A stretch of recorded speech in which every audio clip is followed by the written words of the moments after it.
Commissioner Waldridge. Commissioner Tippett. Here. Commissioner Wissman. Here. Commissioner Sauer. Mayor May. Here. So we do have a quorum present. And as a reminder, everyone, this is a special meeting. We can only talk about issues on the agenda, but I'm going to allow public comment as long as it is relative to what we're talking about. And if it's not, I'm sure the city clerk will let me know real quick, and we'll ask you politely to wait and to come back at a future work session. So we don't have things set up, but we could actually get our staff to put the microphone on the lectern, and that way people can hear for the, please. Well, we didn't sign up, but I'm just, since it's such a small room, I'm just going to dispense with the formality. Will this work right here, Mayor? That's fine. That is fine. And they mainly for the purposes of cable 10, it won't stretch. So I know Richard Rosen had asked if he could say something, and if anybody else wants to, just raise your hand and I'll do that. And just, even though I know everybody's name, just for the record, for the city clerk, so it's on the tape, please state your name, and there we go. Yes, please. Thank you. Like I said, even though I know everybody's name, just for the record, we do need to ask it. I'm Richard Rosen. I live in downtown Frankfort. Thank you, number one, for doing this and really focusing on long-range planning, and thank you for an opportunity to give my input. I've been thinking about our city and what I see going on downtown, and there's some positive signs, but there's also some troubling signs. I think some of the businesses that we have are hanging on by a thread as far as being able to continue to operate and not close their doors. And as we all know, there's been several businesses that have closed their doors. And I thought about what can really be done to turn this situation around. And I think the single largest project that could really have a significant impact on downtown Frankfort and therefore on the entire city of Frankfort is the plans for Parcel B. Those plans, as I understand it, include 216 housing units. And I think the sooner that we can get those housing units built and occupied, the better. It'll bring business to our downtown restaurants and shops and just improve the vibrancy of the entire city. So what I would ask you as a city commission and as a city staff to think about is what can be done to put that project on the front burner. And I would encourage you to speak with the developer and see if there's some way you can incentivize them to get those housing units done first, as opposed to all the other components of Parcel B and Parcel C. So I think the sooner the better. I think you can also think about how to, once those units are up, what can you do to encourage their occupation? What would entice people to want to live in those units, in addition to the units themselves? Additional downtown activities for families, young people, even retired people. I think walking is something they'd like to do, and bicycling could be included in that. So I would ask you to rethink those trails up on Leslie Morris Park. Also rethink that trail that goes up to Kentucky State and get that finished off. The other thing that I think could be considered is making those units more energy efficient. I don't know if there's any incentives you can give the developer to make sure that those units are energy efficient, have low utility bills, maybe even include something like solar energy. But if you can make these units look more progressive, more cutting edge, I think it's going to make their occupancy better, possibly even get higher rates for the developers. So I know you've got a lot of things to work on, a lot of priorities, but I really think that's the one that can make the most impact on our city. Thank you. Thank I you. have a question, Mayor. Mayor? Sure. Yeah. Do you mind answering the Do you question? mind answering the question? Not at all. Okay, thank you. Okay.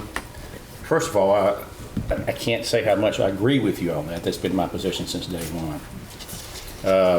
parcel B is probably one of our most pressing issues that we should see through to fruition. And my question for you is, I've always been a proponent of mixed-use housing. And would you foresee, in your mind's eye, the kind of development like at the Summit in Lexington? Are you familiar with that? I'm not. I suggest anybody who's interested in mixed-use housing to go visit that place. It's just awesome.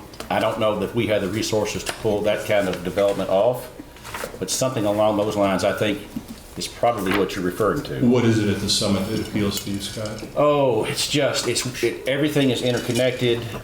It's easy to walk. It's glistening. It's eye-catching. There are really cool shops there. My wife loves Williams-Sonoma. Okay, those kind of high-end shops. Now I don't know if we can pull that kind of a development off, but we should certainly try. And that's a magnet. And my wife is a good barometer of things that are trendy. Mm-hmm. Okay. I think that's the right way to think about this, is anything that we can do to make those units more attractive.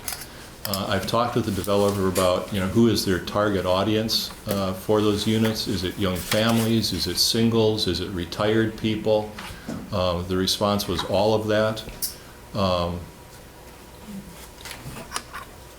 I can see where it could appeal to any and all of those people, but I think that really needs to be given some thought. If they're going to be targeting more towards retirees, and living downtown, I see a lot of people that would like to live downtown, they just can't find a place that appeals to them.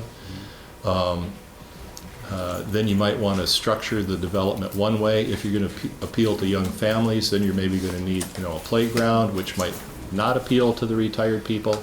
I think that needs to be given some more thought. I don't know if a study needs to be done, but just all I ask you to do is put on your thinking caps and think about what we can do to get that parcel B up and occupied ASAP. Any other questions? Thank you again. Just as a reminder too, the committee that we had worked on the last couple of years, that has been the goal to make it the mixed use development, to do all those things. So we've got our fingers crossed that it'll get up and going quickly. Did anybody else want to add anything? Yes. Again, as a reminder, just please state your name, please, for the record.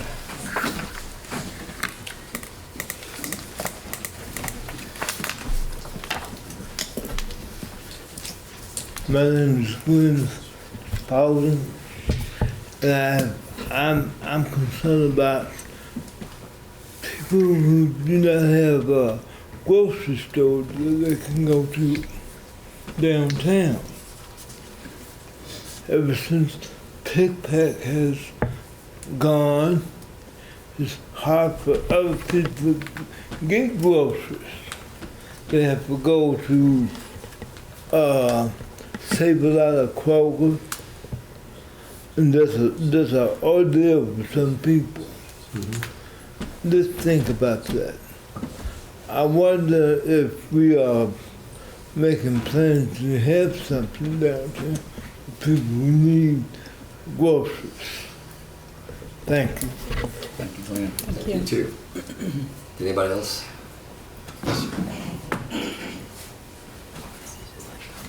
don't know if we're on the agenda or not, but can I take a moment? Well, we're just doing citizen comments on anything on long-range plan. So does it have anything to do with that? Oh, yeah, I think so. Okay. I'm Gary Stratton, 100 Pinnacle Court, Department 111, or 811, excuse me. I teach at KSU and also part of the Franklin Center for Innovation, the president of the board there. The idea here of what I want to talk about is the innovation of Frankfort. We're working on KSU campus with different projects to get our students more innovative and reaching out to the community. When I see all the state workers, I see thousands of them, but I also see hundreds of little businesses popping up from that. Frankfort should have hundreds of little businesses popping up every year, whether it's technology, bio, apps, whatever it may be, new products. So that's what we're about, having one and eventually multiple locations in the city that are self-supporting. Again, we're just looking for a one-time deal. I'm free market. I want, let's get this thing started and we can grow from there. So, I see the Franklin Center for Innovation as being, the sky's the limit on what it can be. Right now we're going to be makerspace, incubator, office sharing. But what I see is hopefully, again, hundreds of businesses popping up, that would live downtown, would live around the city, would support these stores. But again, Frankfort's innovative, but I want to see it more innovative. I want to see it dynamic with, new things starting up. And hopefully, we can, create that. And again, that's the goal. And that's when, I think our project is, small to start with, but I see big projects, big things happening here. I see a multiplier effect. And multiplier is how much we can multiply that money we're asking for into being very large.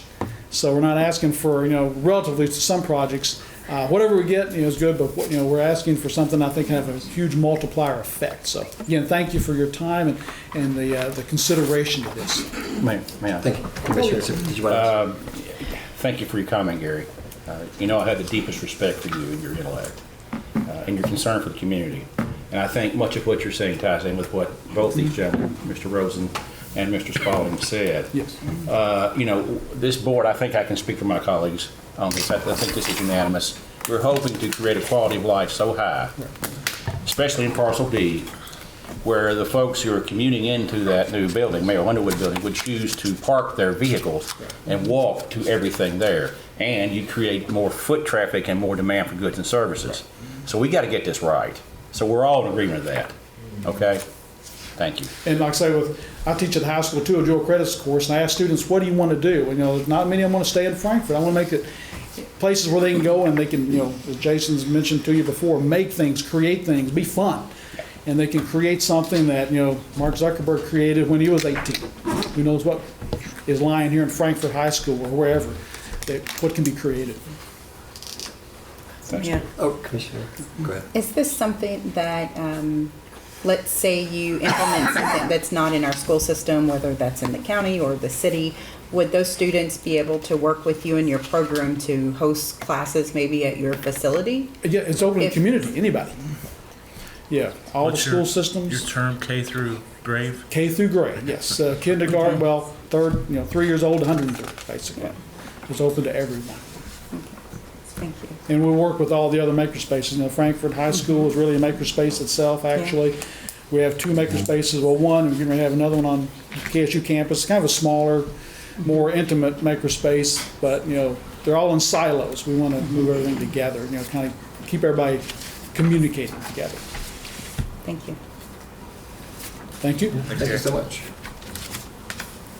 All right.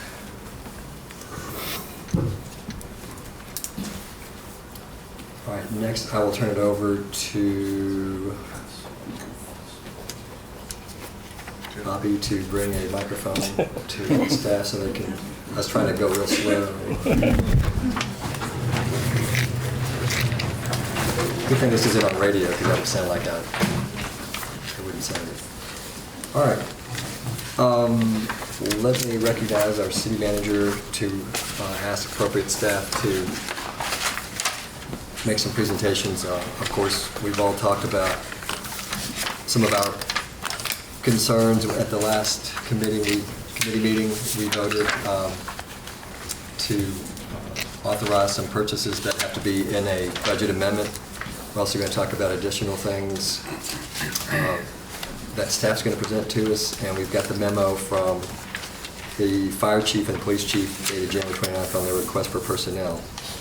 So we also have some recommendations from staff, and they're going to do a PowerPoint presentation, which is an updated version of an overhead projector, I call it, back in the day. We used to write on a piece of film that you could see through with a grease pen. Now we've got it on a computer. So I'll turn it over to you. Thank you. Thank you. What I think we'll see today is this presentation, PowerPoint. It will end with an interactive spreadsheet. I would like to go into discussion of the immediate need for budget amendments so we can get something going for you all for a first reading on February 10th, and then end that 2 weeks later, the 24th. And then get into some discussions and bigger projects and asks we've had of the community, and utilize that interactive worksheet to see how we can move Frankfort forward, what impacts spending will have. But I'll turn it over to Jennifer to start the PowerPoint. Mr. Mayor, Commissioners, good afternoon. I want to say thank you personally. I started with the city in May and then was baptism by fire jumping into the budget process. And I'm grateful that you gave us time to put together a long-term plan. I know that there are several decisions that were deferred during the budget workshop because of the anticipation of the long-term forecast. So again, thank you for giving us this time, and I hope that you find it a very helpful tool. Just so you know, you do get extra points for being brief and getting this through early, and if we have questions, we'll ask you for questions. Fair That's a enough. tip for the new people. Yes. Well, that's good because I was not going to go through the first 3 slides. But I did want to give just some helpful definitions. I know that digging into the financial statements may not be what some individuals, both citizens and some of the commissioners, as far as the details of what really drives the bigger financial captions. So what we did in the next several slides is provided you definitions of key revenue financial statement captions, as well as the main expenditure captions. And keep in mind, this is for the general fund. Did the commission have any questions regarding definitions or anything? Any commissioners have any questions? No. So as you can see right here, we demonstrated the historical trend from 2015 to 2020 of our revenues and expenditures. In the past, the city has performed a financial analysis, usually looking at historical trends. As you can see with this grid line right here, the historical trends are very volatile, so going up and down. Cash flow was analyzed in the past in order to make business decisions.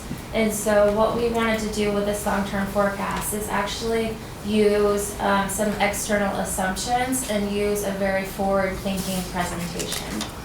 Within those assumptions, we did not discredit the historical trends. We continued to look at historical trends and then also looked at relationship of those trends and to key data. So for instance, headcount in response to compensation. We also looked at market data. So whenever it comes to health insurance, we considered what the healthcare cost inflation rate was, which was published by CMS. And that's just one example of market data that we use. We also look at actual experience. We worked closely with the Community and Development Department to look at actual facts, looking at number of permits, the number of inspections, try to anticipate how that would impact new growth from a property tax perspective. And we also, one of the kind of asterisks in this assumption is we assumed grant revenue and expenditures would cancel each other out because most of our projects that are federally funded are reimbursement basis. And keep in mind as we go through this and any financial decisions that you make, we'll need to consider any match that is required. That is not included in this presentation. Commissioner Sauer. Yeah. Jennifer, back to your historical trends. In your estimation, what caused revenues to go down between 19A and 20B? 19A and 20B. The green line of revenue? The pension, let's see, I think it was grant related. We sold the Gooch House too. Exactly. 2019. Yes. But it shows revenues going down. Yes, because it was the one time for the Gooch House. It was. I think it was about, was it almost a million? Didn't. I'm not sure it predates me. Well, that would cause revenues to go up selling the Gooch House. We did not budget for that one-time revenue gain in 2020. Okay. That's a good question because the forecast is only on base revenue and expenditures, not for one-time items like sale of property. Okay. But I think the 2019 actual that shows the bump, it has the Gooch House in that number. It does. Yeah, so it went up in 2019 because we sold the Gooch House, and now it's coming back to a flat projection from 2018. So if you subtract out the Gooch House, there isn't near the jump. Yeah, I don't mean to press, but why, okay, Gooch House sale, I understand that, but why wouldn't the revenue at least be flat with the increase in income from occupational tax and so forth that we've alluded to previously? We haven't had that significant increase in occupational taxes. And then in the I don't know, when was the last time that the PDA, the revenue this year in 2020 will be when the property tax revenue increases because of the, And part of your budget amendment will be to correct for property tax, like $250,000 in additional revenue. So that number there doesn't show it yet, but you will accept in your budget amendment today another $250,000 increase from what we project property tax revenue that we didn't know about when we budgeted last May. So we're trying to account for that too. Yeah, I just don't want us to forget, and I'll ask the question, maybe you know, Keith, about how full is the building down on Miro Street? I don't know how full they are. I can tell you that I projected that they would be, we'd get about half, well, we're probably going to get 650, 700,000 for a full year when they're full. So I think I allotted 250,000 credit for this budget year. So I counted they were a third, a little more than a third to a half full. But next year we have put the whole 650, 700,000 into our occupational withholding for state, into our projections. Good, good. Just to piggyback on that, Mayor, I believe we lost several employees out of the tower during the construction process, so that may have flattened it out. And that was what I assumed from the previous presentations, budgetary presentations. Okay, thanks. Well, maybe as part of that, Jennifer, then the 2018A would have been about the time period. There's a slight drop between the two peaks of the tower, the loss of staff, the Gooch House, and a few other sales of property brings it up. So really, do you project that where we're falling for 2020B is more in line with the standard, sort of standard deviation of income? Yes. And the peak and the valleys, we're sort of in between, Yes. between those. Yes. And a lot of the peaks So in the about valley, especially 34 in and a half. 2015, 2016, that was related to a lot of grant expenditures. And so because it's reimbursement basis, we would have incurred a lot of expenditures first and then got reimbursed after that. So in 2015 itself, there was $5 million of grant expenditures that were not included in 2016. And another thing you may see is 2019 has an A side because it's actual recorded revenues, and 2020 has a P because they're projected revenues. I did a lot of that last March, April, before Jennifer got here. We looked at historic trends on revenue. I tend to be conservative, so I probably didn't show all the revenue that I hope we have. But we'll correct some of that with the budget amendment, addressing the increase in property tax revenue, and I hope we overperform my budgeted revenue. Yeah, sure. One last question, Mayor, regarding trends and so forth. I don't know what effect, Jennifer, a 1% increase in salary to state employees would have on our occupational tax. And I don't know how difficult it is to figure that segment out. You know, sometimes the governor proposes, but the Senate and the House disposes. So we might not get that bump in our occupational tax. That's true. But can we measure that? You know, I think a 1% would have a very marginal impact. I don't know that it would move the ground that much. But what we did is we took the compensation that was received in the past, and we have applied a growth rate to it to see how sensitive it was. Thank you. All right, thank you.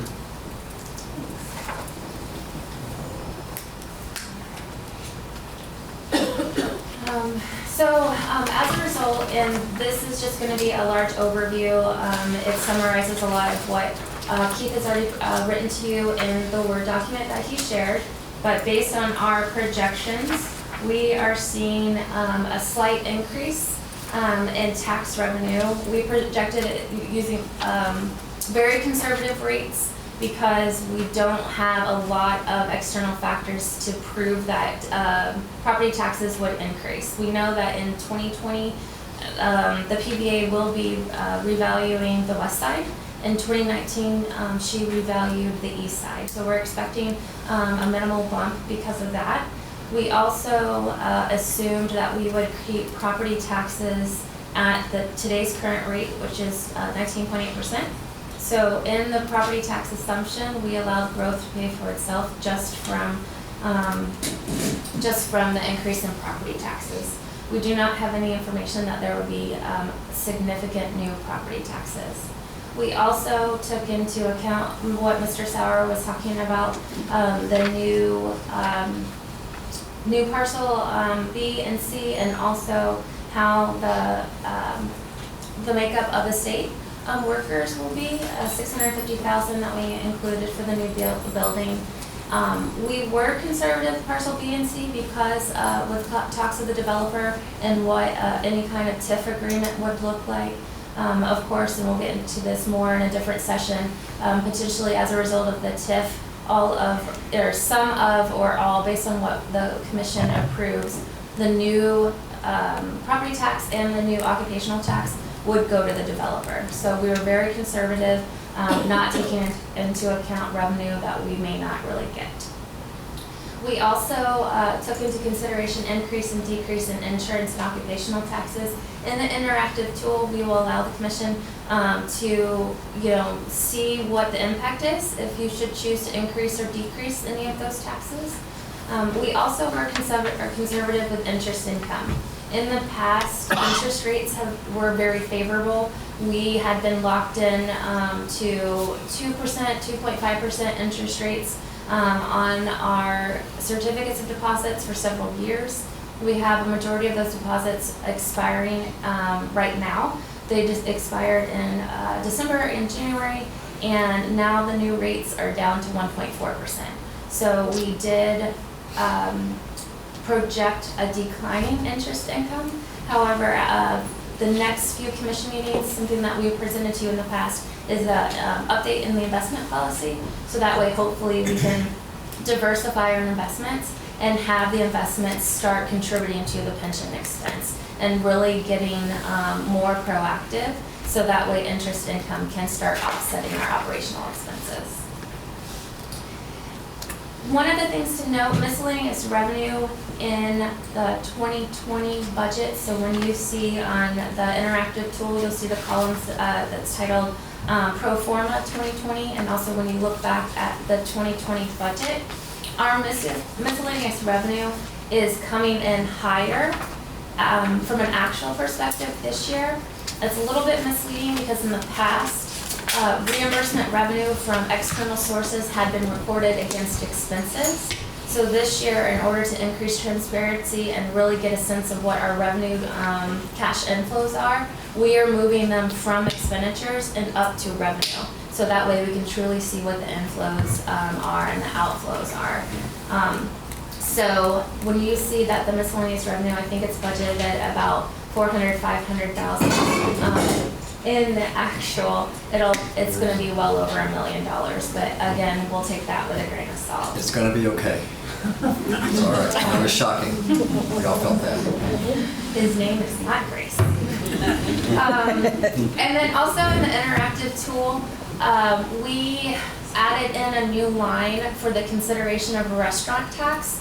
KLC does have that obviously on the forefront of their agenda to hopefully get that to the legislature and they can vote on that this year. We did receive the max percent, I think it's not to exceed 3%. So we gave the commission a 1%, a 2%, and a 3% option to see how that restaurant tax, which would be truly new revenue, would impact the city. So, we've been through this about at least three or four times since I've been on the commission. Yeah. And we've been told that we're not eligible. I mean, is there a realistic change in the way these things are determined? We didn't make the criteria because of our size for some reason. I mean, so is there some realistic change in legislation or something that we can hang our hat on with this, Jennifer? I'm under the impression that that's PLC's mission is to change the determination altogether. Okay. Definitely Keith, if you want to add to that. Kentucky League of Cities, it's their number one priority this year, Yeah. legislative wise, is to even that out for all. It was music attempted last year, it failed, and I think there was some behind-the-scenes talks on why that failed, and tried to correct that, so they're gonna give it another shot. We're hopeful, but if not, I'm sure it'll probably come up in the next session too, but we're hopeful. It hadn't been, I don't think that bill's been filed yet, but when it is, we'll let you all know. Jennifer, a few questions here. PVA reevaluated half the city, and our increase is 250,000. Did they give us any projections, idea, percentage increase that they expect for the east side? I know from experience, some properties haven't been evaluated since quite literally the 80s on the east and the west side. So, have you included a 1% marginal increase, or? Yes, I believe Okay. that It's already- it was actually a 3% increase that Okay. we went on because of the increase on the east side that was realized this year.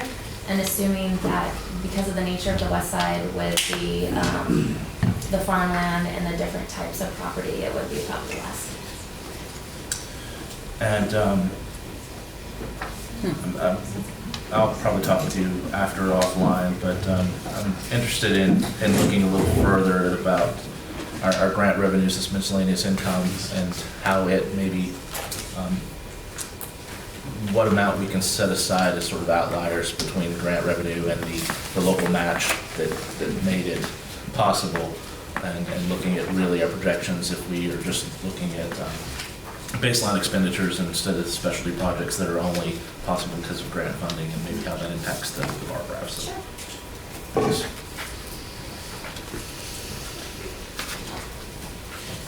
All right, so now we'll get into just graphical representations of the result of the five-year forecast.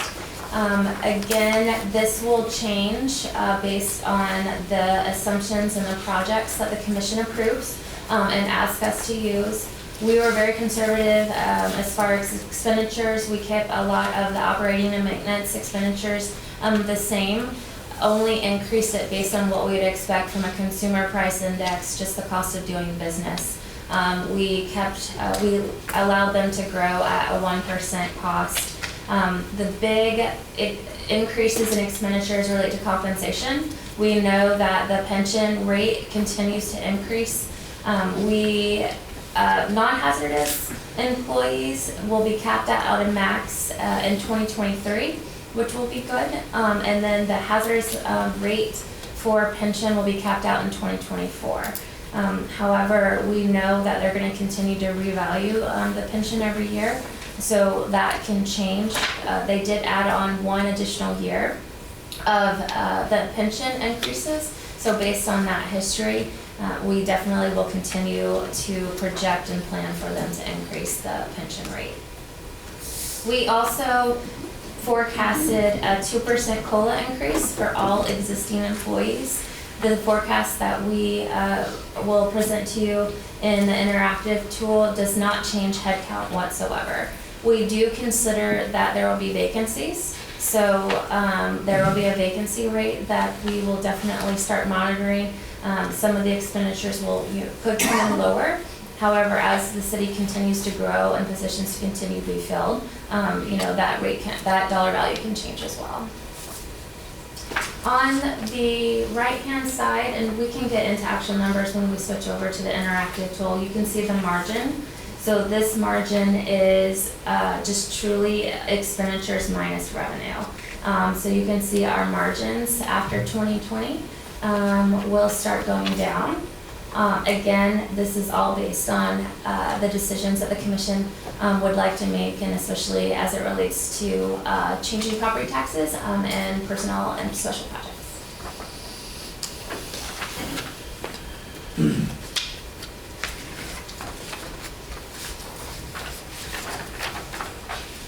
Again, the key assumptions that we're going to be looking at is personnel, pension, operation maintenance, capital reserves, commission priorities, and debt service.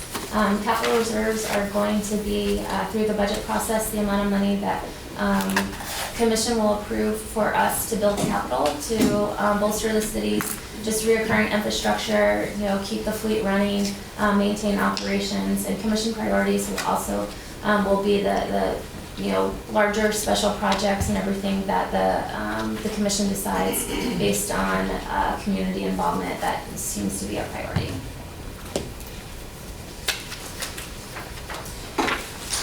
Using the forecast that we're presenting to you today, you can see, as expected, personnel is the majority of the expenditures. And then next would be the operating and maintenance costs, and then the capital outlay and capital financing. The debt, we have debt that matures in 2022, so the bonding capacity will increase and our bond expenditures will decrease in the general fund.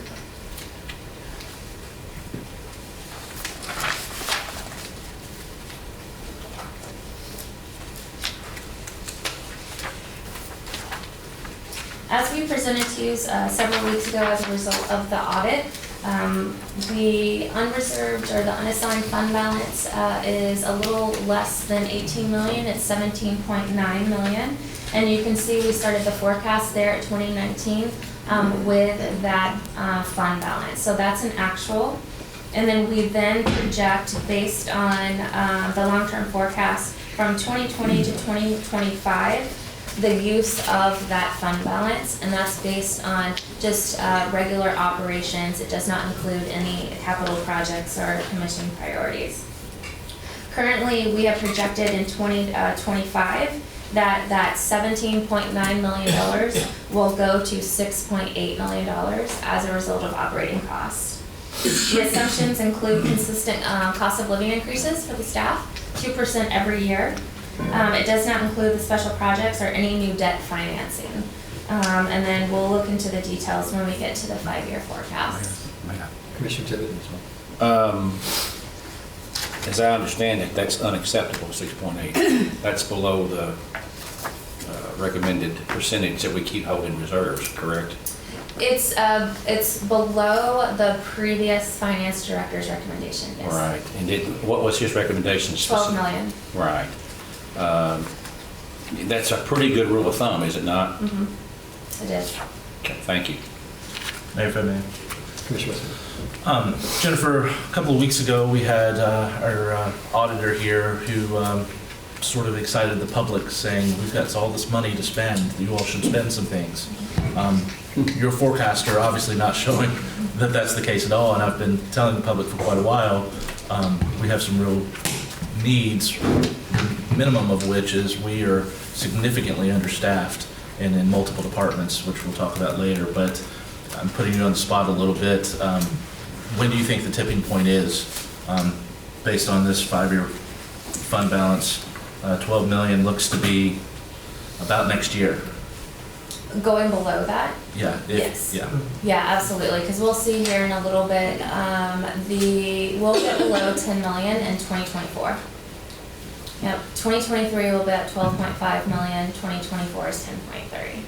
And that was one of the recommendations that we would like to give to the commission, is establishing a formal minimum fund balance, so that way it's memorialized, it's consistent year after year, and it's not something that, as staff changes or city managers change or commissions change, it's something that, we can make sure that the fund balance is protected going forward for all.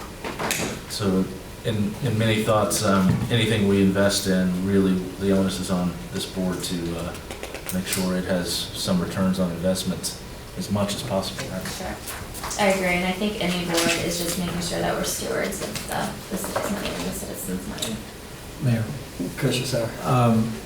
Jennifer, in the 5-year fund balance forecast, 2023 is also the year that we finish the bonding of the public safety building.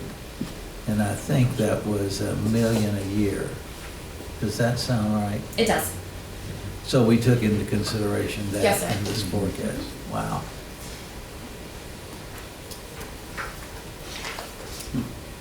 Just so you know, too, we can pass suggestions, but future commissions can change Right. That's what happens. We've done long-range planning numerous times since I've been here. The problem is every 2 years, we get new commissioners, and every 4 years we get a new mayor. So it's just hard to maintain that, because sometimes people run against some of our priorities that we set. And nothing we do is binding on any future. Right. Is that correct, Mayor? Correct. We hope that they will do everything that We hope they'd be as smart as we are, right? Absolutely. Okay. And some of the limitations to keep in mind for the long-term planning, we will definitely continue to do the future planning every single year. Inherently, as we do it every year, we'll improve, continue to add assumptions, continue to add matrix. So one of the items, keep it in mind, this forecast does not include any of the 2020 budgets that you will be passing in the month of February. We will keep in mind the long-term capital plan. The grant match is not included, only base revenue and expenditures. We're projecting at current head count. This forecast does not consider the new public safety increase request for FTEs. The forecast itself does not include retiree sick leave. So when an employee retires, their unused sick leave will get converted to KRS, and there's a one-time payout. So in this fiscal year, we've had approximately, I think it's about approximately $95,000 of sick leave payout. It's lump sum. In prior year, we had almost $200,000 of sick leave payout. So because of the uncertain nature of retirements and the volatile nature of not knowing how much unused sick time, that's not included in here. Jennifer, Mayor, if I may, you bring up a point that, did you take into account much the vacation payout that we had? We've had so many long-term employees leave that got significant vacation payouts, which we need to address in the future, but there was $150,000, I remember, just in a short time period. No, we did not take into consideration any of those. In essence, when we looked at historical trend data, it was considered, because we looked at actual expenses. Yes. So the vacation payouts on the actual numbers from 2019 and before, they're built into it. So on an average basis, we didn't line item them. So I would say they are in there. They're not as a line item, but they're kind of in there as an average. I was wondering how much that was skewed, because that was sort of an oddity that we had so many people leave all at once. Yeah, we can get some more data and let you know what our payouts were the last fiscal year. And like I said, if there's any, of these particular items that are, a strong enough trend and anything we can do to improve this, this is very fungible. We can easily add that as an item. Jennifer, help me get my head around this payout. Are these payouts, are they automatic? Can we defer them? Are they lump sum? Can we break them in payments? I mean, the question is, can we soften the blow? No. I'll check with Kathy Fields on that. I don't know how to answer that question. I'm under the impression that it's all up front. With the sick leave payments, they're invoiced by Kentucky Retirement Systems, and so those invoices can really come in sporadic intervals. Sometimes it might be 12 months after a person leaves, sometimes it might be 4 months after a person leaves. So we have a little bit of latitude with when they're paid, but not more than say 30, 45 days or something like that. Then when a person separates service from the city with any kind of lump payout with their vacation, unused vacation, or other type of accrued leave, that occurs on the next pay period after their departure, provided that all equipment and city possessions have been returned to the city. I think Commissioner Tippett was asking, the payout of sick leave and the payout of vacation is defined in policy and ordinance, correct? Yes. Okay. He was asking if it's in ordinance, you ought to change it in ordinance Right. to a different, if that's what you're. That's kind of what I really was trying to get a full grasp of the concept of payouts and what we're absolutely bound to do. And yes, On the sick leave, we're not paying dollar for dollar. Sick leave credit can be used towards time of service, and then retirement sends us a bill if an employee had enough sick leave to get another year of service. An actuary will determine what that's worth, and they will send us a bill for that amount. So that's all tied to the retirement system on sick leave payout. We pay the retirement system, the employee does not get that payout. thank you.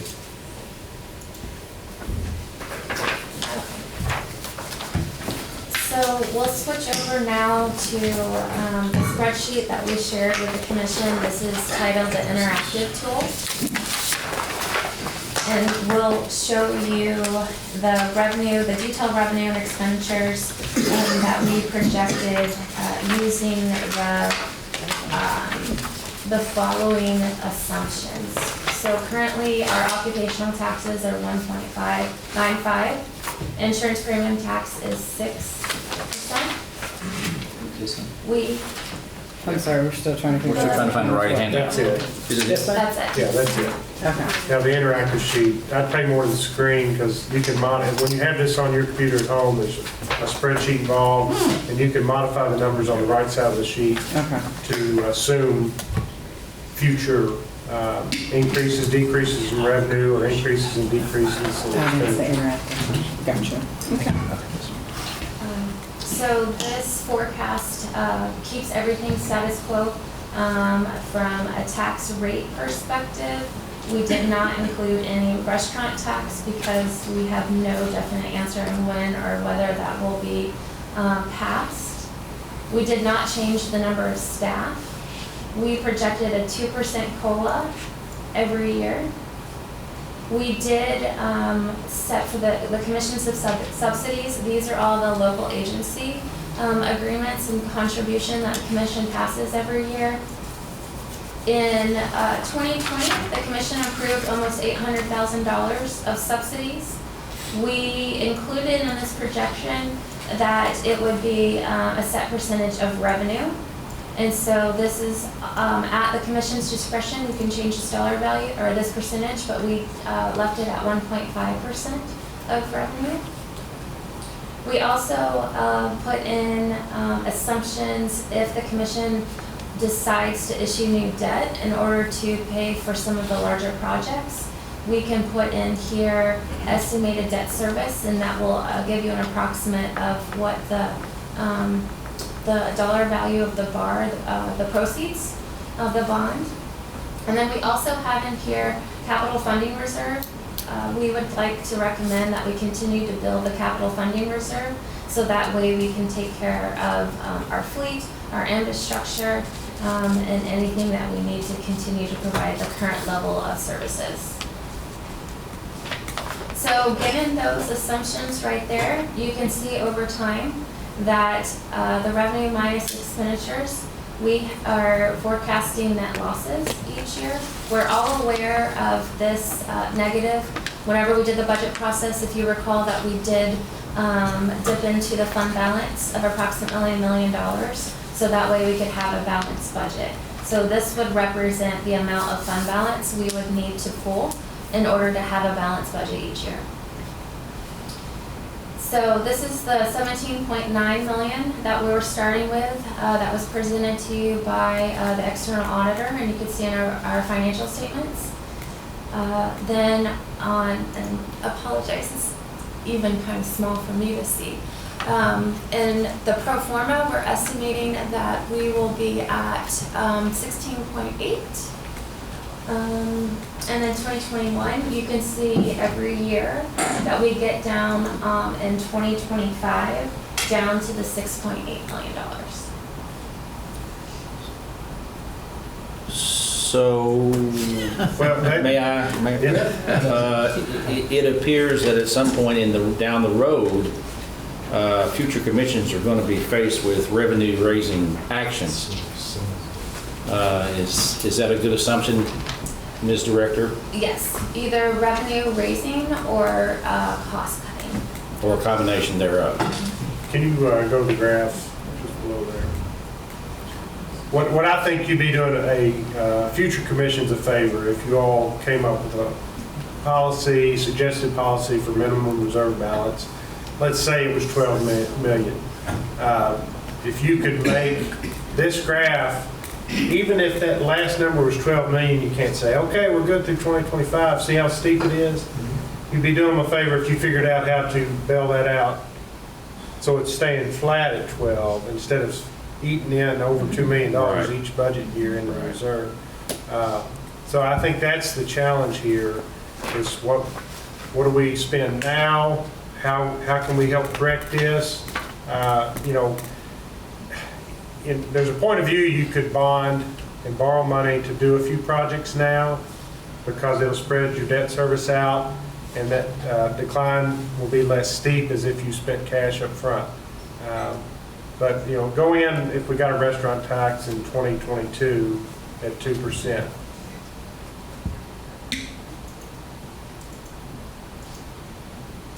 Now let's go back to the graph.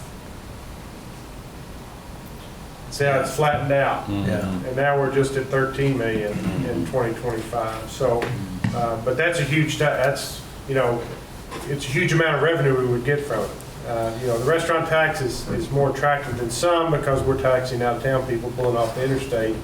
It's much or more than we're taxing our own citizens at some restaurants. I'm sure our tourism will have something to say about that. And keep in mind too, for the restaurant tax, then the net, they would no longer pay into the 1.95% net profit either, but we would still have a positive gain with the new tax. Excuse me, please say that again, clarify that statement. Sure. Currently, restaurants are paying 1.95% on their net profits. Mm-hmm. That would go away and it would be deferred to the consumer. Okay. So then it would be 2% in this scenario on gross sales. So it would be more palatable for restaurants for And us to adopt that tax, right? It would net higher too. Yes. So, Mr. City Manager, you were projecting 3%? Well, I'm projecting, if this bill goes through and it's passed, and you all want to implement a 2%, you can do up to 3.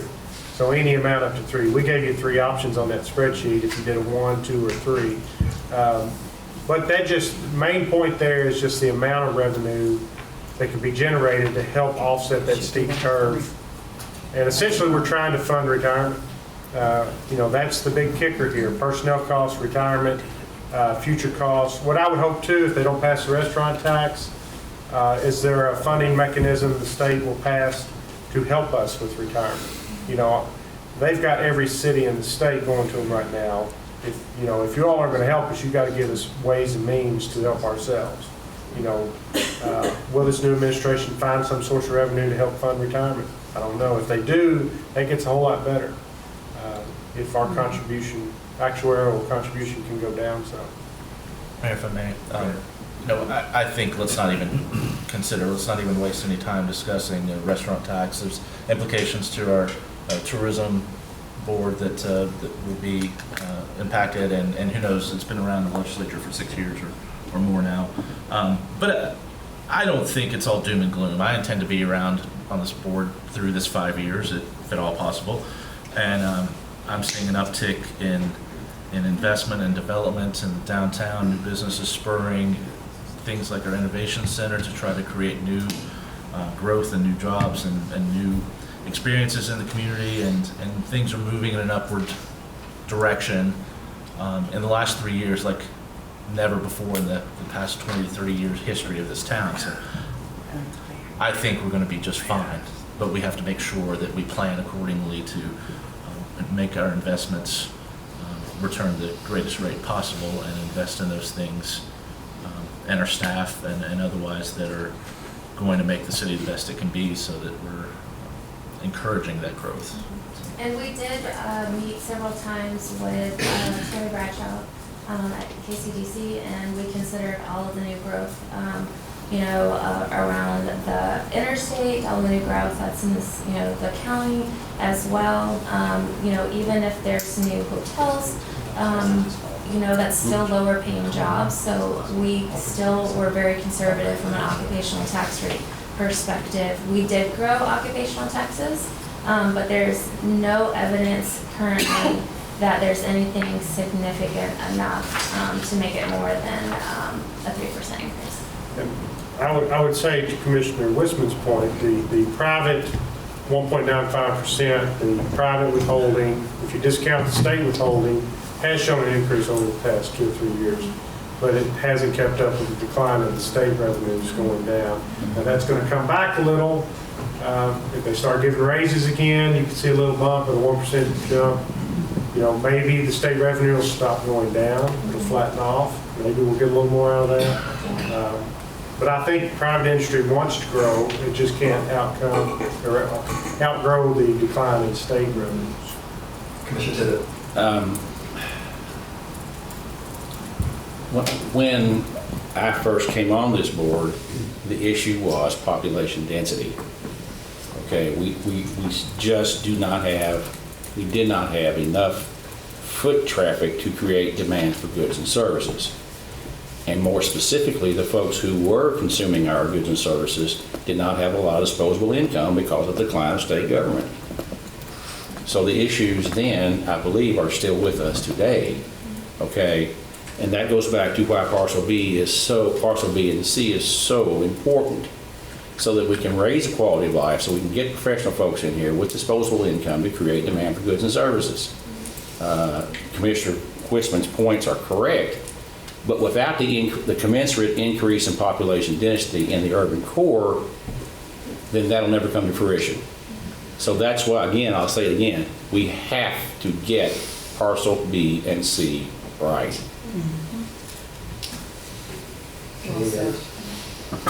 Could I see what the 3% look like? Say that one more time? The 3%? Sure. I think you put in 1%, well, the 1% was just showing, I believe, you went from 2 to 1. It was. Okay. Do you want to show 1% again? No, I saw it, I mean, unless the other commissioners wanted to see. And 3% is 2.5? I wanted to see the graph. There we go. Okay. Thank you. Jennifer, if you wouldn't mind, just to, for amusement, we do have a letter of recommendation to change the insurance premium tax to 8%. Okay. Would you reflect that and Sure, and what show year? the graph? All years. I just did that, and that changes everything significantly. The earliest we could see the full impact would be 2022, as it renews with each new premium. Even if we passed it effective July 1, it would take a full calendar year to see the impacts when they renew their premiums. So. Maybe. But aren't you going to have to start in 2021? You make it 8 in 2021 too. Even if you started in 2022. If you start it in 2021, you will not realize it until Right. 2022. That's what I'm saying. So, but to do that, don't you need to put that, make that 6%, 8% in 2021? No. Yeah. Because 2022, we start calculating what the inflow is, because we will not get the inflow until 2022. It's got a year delay on it. So we can enact it in 2021. Yeah, so We we get can we get no cash increase in 2021. Exactly. So that's what I'm saying, you'd have to put it at 8% in 2021, correct, to get the revenue in 2022? Not the way that this Yeah, formula is if we'd have set. done this last year, we could have got the credit in 2020. Yeah. If we raised the insurance premium tax. But you're right, if we wanted it in 2021, we would have had it. Right, you have to do it the previous year. Yeah. To see The the previous year. increase. I mean, this is economics.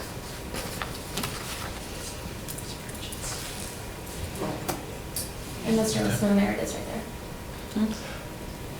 As you can see, the end balance in 2025 is about $5 million more. Okay, but I think what percentage, Commissioner Wisman, you have a follow-up? Go ahead, if you did. So percentage of total revenue derived from insurance premiums taxes is what percentage typically versus property tax and occupational tax? Of total revenue? Yes. It's about the same as property, I think. I'm gonna do on the budget column.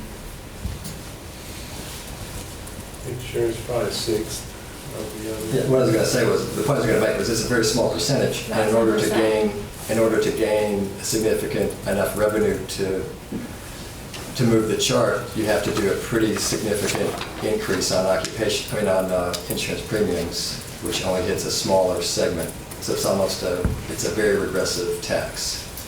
So insurance tax is 11% of total revenue, occupational tax is 60% of total revenue. Right. So the comparison, when you look at the variance between those two, that in order to get enough revenue to really move the graph, the percentage increase on insurance premiums is a much steeper increase than what it would be on other taxes. And I'm not saying that you do the others, but just in order to get revenue off of insurance premiums, you have to do a significant rate increase. And if you go from 6% to 8%, it's not 2%, you're going up a third increase is what it is.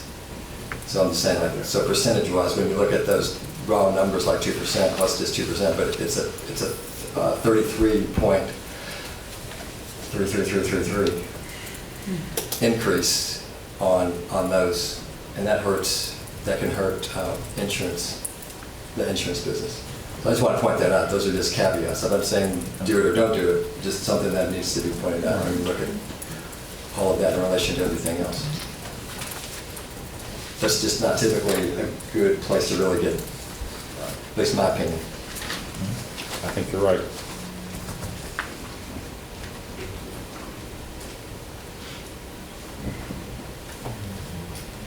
And down below on the interactive worksheet that we provided, we also included an area for the commission priorities. And these are the priorities that were mentioned throughout the previous commission meetings, asked from citizens and groups. We know that we will need budget amendments, and we'll go through that next. But we also have on here the ask for the public school turf. These are only estimates. We've put placeholders in for the various segments of capital improvements for Sauer Fields, Sinclair Lighting, which is part of the downtown master plan, same thing with Blanton Landing, Humane Society, YMCA, and the Franklin Center for Innovation. And so the total of that is $8.5 million. And then what we had hoped for the commission to do at a future date is, considering that, once you have time to digest the long-term forecast and any of the recommendations that we speak about today, ultimately planning out what year you would shift almost in phases that project spend to be. Jennifer, I just added everything just for an exercise, all 8.5 million into next year's budget. And to fund everything puts us at a 1.5 million into non-existent reserves in 2025. So that eats into all of it.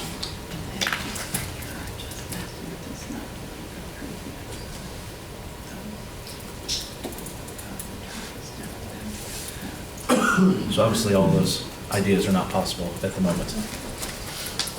That's why we're meeting, right? Well, All right, here's, For consideration. may I suggest that we've got enough into that. I would suggest we go through our budget amendment requests. There's some sheets in there. Then we come back to this sheet later and we talk about the big ticket items and plans and recommendations based on our long-term planning. Who said so? This one? Commission did it. Yeah, This one? Yes. Group 1 and Group 2. I'm just suggesting that, John. Let's do that. Let's do that, Mayor, please. Okay, because Jennifer, we didn't mean that your presentation was boring or anything. Oh, this was right on schedule. Thank you. And by the way, you're doing a great job. Thank you. Right. What we did on our budget amendment requests, this is all your prerogative. If there's something not on this list you want on this list, let's add it. But I broke it down into Group 1, Group 2, Then the large projects are the catch-all, the bigger projects at the end. So they're not really part of the budget amendment request. We've titled it that, but I would expect Group 1 and Group 2 are the ones you all want to talk about today. Group 1 is a list of 12 projects. I categorize these.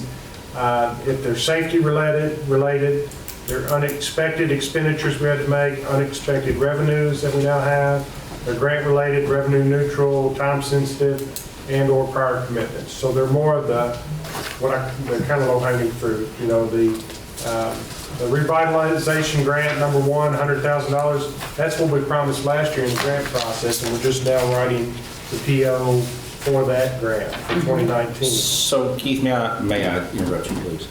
Help me with this. This first page is probably, I don't want to use the word slam dunk, but there's near unanimity in the board for these items. Is this Yes, correct?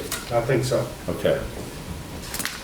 And you all could, On that particular one, 311, what is that, or where is that on St. Clair? that is the building owned by Crumbaugh's. But we were committed to that. Yes, we're Yes. committed to that. Yes. It's just we didn't write the PO last year, they weren't ready. They're ready this year, so that's our change in accounting practice where we're not carrying POs for 4 years where it looks like we have a debit on our budget. We're killing the PO at the end of the year and we're writing a new one so we can clean up our accounting. Item number 3, Keith. Yes, Now, do we have bills from that and we were committed to pay them? well, it was a gray area. There was some work done that would have applied to that project, but the deadline had passed, and the commission had agreed in the previous meeting to cover those expenses for $34,303. The $120,000 source of revenue is the reimbursement check we got from KCDC on that project. Okay, going on down the line, excuse me, Commissioner. Go ahead, man. Humane Society Building Study, what are we studying there? That is where this commission advised expending some money to see about the State Journal building, whether it would be suited for a new humane society. So we already did that. Yes. So that's an encumbrance. That's not really all right. I'm sorry. It is, But but it you all wasn't part are of our budget. well aware of that. Right. So, Mayor, may I have the floor? I remember early on in the budget process, we asked for budget amendments for the soup kitchen and the men's shelter, and those have already been included in the budget. Is that right, Mr. City Manager? I don't remember any for the soup kitchen and the men's shelter. They were discussed in the budget process. So they were in the original budget filed for this. They were in the original budget? Yes. Yeah. That's what I meant. Now, the women's shelter is a new one. Right, that was because, for some reason, we failed to mention them in the original meeting. Is that right, Yes, Commissioner? their item number 5. Yes, when it passed, then it, because they were not listed. Right. And it was said that we did not have their overview or whatever that was sent to the mayor. And I think And then actually we they went asked over for that. more this year, so. Yes, but that was not given to us at our first meeting. And then I brought it to the attention at the next meeting, and it was said that we could not do it at that time, that we would have to do it in a minute. And I'd asked for $10,000 for them. But we're squared away, right, with those entities. Is this correct, Keith? Right, that's what I thought. Yep. Item number 9, we made a commitment for that. Yes, we have. That was the last meeting where the police notified there was 2 vehicles that were damaged, not Oh, yeah. at fault with the Oh, police. yeah.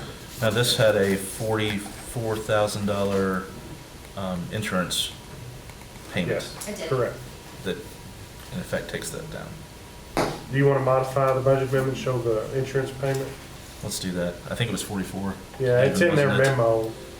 So we'll just add that when we Takes it do, to 25 instead of 60. when we draft the budget amendment for the 10th, we'll add in the insurance payment as a source of revenue. So, Mayor. Commissioner. So, Mr. City Manager, are you seeking a directive from this board to accept this Group 1? Yeah, general consensus on Group 1, and you may very well give us general consensus on 2, but I think 1 was, I put that in the sheet so we wouldn't have to discuss a whole long time.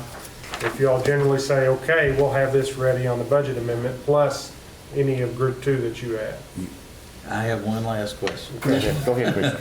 Item number 11, the Ped Bridge over Benson. Yes. Are we talking, which the old bridge one. are we The talking? small It's Whipple the old Cross that bridge leads to, when, To Bell Point? yeah, Oh, that the city owns. okay. And, okay, we're gonna inspect it. So we're just gonna give the city manager a directive. We're not actually taking a vote. Is this correct? Yeah, we'll bring back, I mean, if you all, we may need to, if you all can't agree on what you want on the budget amendment, we're gonna have it prepared for you all next Monday. So Okay. unless you all say, no, this doesn't work, we'll put all group one on there, and then we'll go to group two.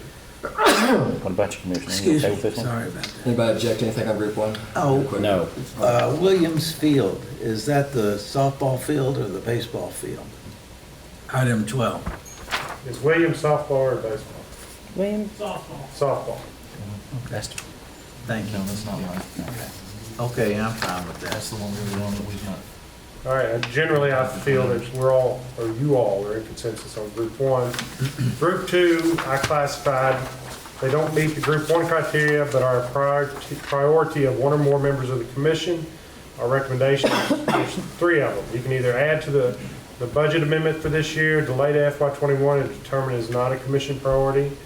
Generally, I feel that the entire commission is fine with these four items, but I felt since they weren't safety initialized or existing expense, we should discuss these as a different group. Okay, and I think we, at our last meeting, we all had consensus on all four of these too, I right? think so. Did anybody disagree with these four? The revenue that the Parks Master Plan brings in, that's with a grant? That's the sale of the Curator Courthouse. Oh, I'm sorry. It's okay, it's right next to that pedestrian bridge we just talked about. So is, We could sell that bridge. so group two is okay? So Group two, okay? I have a question for Commissioner. number 3. When we met last time, that was 100,000 even, it's 125. I'm assuming the extra 25,000 is coming up with the associated cost on, We're not 100% sure what that's going to cost yet. Okay. We've had some rough estimates. It's Okay. your all's prerogative how much you want to put towards that. okay. Is there? So with Blair, I know Blair that we spoke on several different types. I think the mayor also has put on several different types. And I know at one time we spoke and you said that the city was thinking that it was going to be more cost efficient just to continue renting versus purchasing. And now we're pushing purchasing. So at 125,000, are we still where this is in the best interest of the city to push forward in this? Or how did we get away from when I brought it up that we said that, you know, that the city said it was too expensive and that it would be wise of us to continue renting? What is the difference between those? I would say it's up to you all on whether it's the best interest of the city. There's a rental fee now associated with the concert series. And how many concerts are there? 6. 6. And, It then- is for 6 downtown concerts. and that rental for the whole year is $4,500? 7,500 was it? Or 75? It's 4,400 for 40 6 concerts. 4,400. Now, that doesn't include other instances where we need a stage. Right. There was a couple other events, and there may be more if we had our own stage, but honestly, the decision, the rent to own, is your all's decision. And just a reminder for group 2, the direction is either 1, 2, or 3. So if we can get direction on each of these, of how the commission would like to go. However, okay, so with this, which I am in support of it, so spending, and I'm not sure if Blair has more to add on the research that she's done, do you think the 125 is going to meet the appropriate stage that we've all been looking for? And what do you think our return on income revenue would be as far as that's concerned and other events around town to rent that out? Sure, so just background information on where these numbers came from. We started looking at the differences between what DFI pays to rent right now, obviously that's that 4,400 number, and then at the direction of the Board of Commissioners, looking into that mobile stage unit. So what we have found is for the base price, including staff time and the use of the vehicle insurance costs that we would need, we are right around $110,000 Okay. for that stage that we looked at. So again, that's up to the discretion of the commission, which way they would like to go. That's just the research that we put together based on the direction that we were given for which stages to look at and which options, so. Do we have any estimate on how much money we could make off of this stage within our area or surrounding areas if they've had one to rent out? I don't. I have spoken a little bit to Lexington through this process. We got some direction that LFUCG actually has a similar stage that they rent out, and I've asked for a copy of their policies pertaining to that. From what I understand, that's something that also this commission could look at. I would suggest what Jennifer and I have researched with insurance is that we do need to take that into account. There are some different insurance requirements if we are going to rent it out. But again, if the commission so directs us, we can put together a proposal, with different options for what a rental policy would look like. Thanks. I was just trying to get clarity for constituents on us spending so much on it. Absolutely. Sure. So, again, help me with this concept. We purchased the we purchased the stage, we own the stage, we rent it, we defray the cost with the rental. If we want to. If you You don't have to. Right. So a lot of cities do that. Right. I'm down with that. I'm down. And that's what I'm trying to say, that we're not just doing an expense. The goal is hopefully where we can get, like she said, reasonable insurance to be able to rent that out and be able to pay for and make revenue come in. One more follow-up, Mary. What is the lifespan of one of these stages, and can we expect to recoup or defray the entire cost over time? About 30 years. 30 years. Well, if you take care of it. 30 years. Yeah, it's hard to tell. Just for some background on proper maintenance and getting the most out of that life of that stage. When I've talked to these companies just about just general maintenance and practice, things like that, they do train employees here on how to do general maintenance. So there is maintenance that goes on with that. We do pay an upfront fee, which is included in that proposal, to be able to do that appropriately. But it is recommended that the stage is housed under cover. And if it can be enclosed, that's even better. So that's not something that's in here. That is just something, storage, general maintenance, all those extra things that come along. But I would say that we probably would never recoup the entire cost from rental fees, but if you add in the economic benefit, we'll have maybe some more concert series, we'll have more events, we'll have, if you do rent it out, it'd probably be cheaper than where they could go rent it somewhere else. Tourism may need it, DFI may need it. I think we would have a lot of investment into the communities. So we would primarily rent this to nonprofits, and those nonprofits or whoever we rent it to has to have their own insurance, right? I would. We'd probably let that. I'd let parks recommend a guideline if we do any renting. And we lay out the cost benefit of that. Mayor, if I may. Okay. Were you through, Commissioner Sapp? I'm finished. Okay, Commissioner Wisman. I think this is one of those quality of life items that has unforeseen potential to add to our community. I've long envisioned regionalizing more events into our community parks around the city instead of focusing just on the downtown. And this gives us the ability to easily do that all over the city. So there's who knows what true benefits there may be still yet, but I believe all these items actually spur their own return on investments and growth, economic growth in our community. Even though maybe a stage cost is seemingly to some maybe a little bit of a trivial element, but it's one of those amenities that allows so much more to happen and occur in our community, and making it available to the general public to use for their own events, whether it be the Black Cat Chase or some private concerts in East Frankfort Park regularly or something. There's some real economic benefit to that. So I think particularly the parks plan that I've been really harping on has the potential to generate some buzz that in tandem with the development in our community right now and what's going on through the incentivized efforts of the downtown reinvestment grants makes people notice us as a community that is desirable and has a lot going on, and visuals of potential parks amenities and developments in tandem with new housing opportunities and seeing increased businesses going into renovated spaces downtown, and the concerts on this stage that are regionalized all create an effect that will more than return the investment of this little amount. So Thank you, Blair. I'm excited about this group too, most of all. So do you all, is there any limit? Do you want all of these to be? No, I Yes. think they're all moving forward. It was just clarification Sure. for constituents, that's all it was. Okay. So everybody, just because I know our staff wants me to ask you all, everybody's okay with Yes. all of Yes. these? And we just clarified, are we adding it to the 2020 budget amendment? Or Yes. The current budget amendment that we're Yes, doing in a yes, few days. because it was, Thank you you. asked in there for it to be amended, the 100,000, yes. Okay, that was easy. That was easy. Now, on number 3, I'm sorry, I'll let you do that. The last one, I would like to read the memo I sent you all January 31st, not the entire memo, just the recommendations part. They explained our long-term planning and our recommendations before we get into the large project. Yes. Yeah,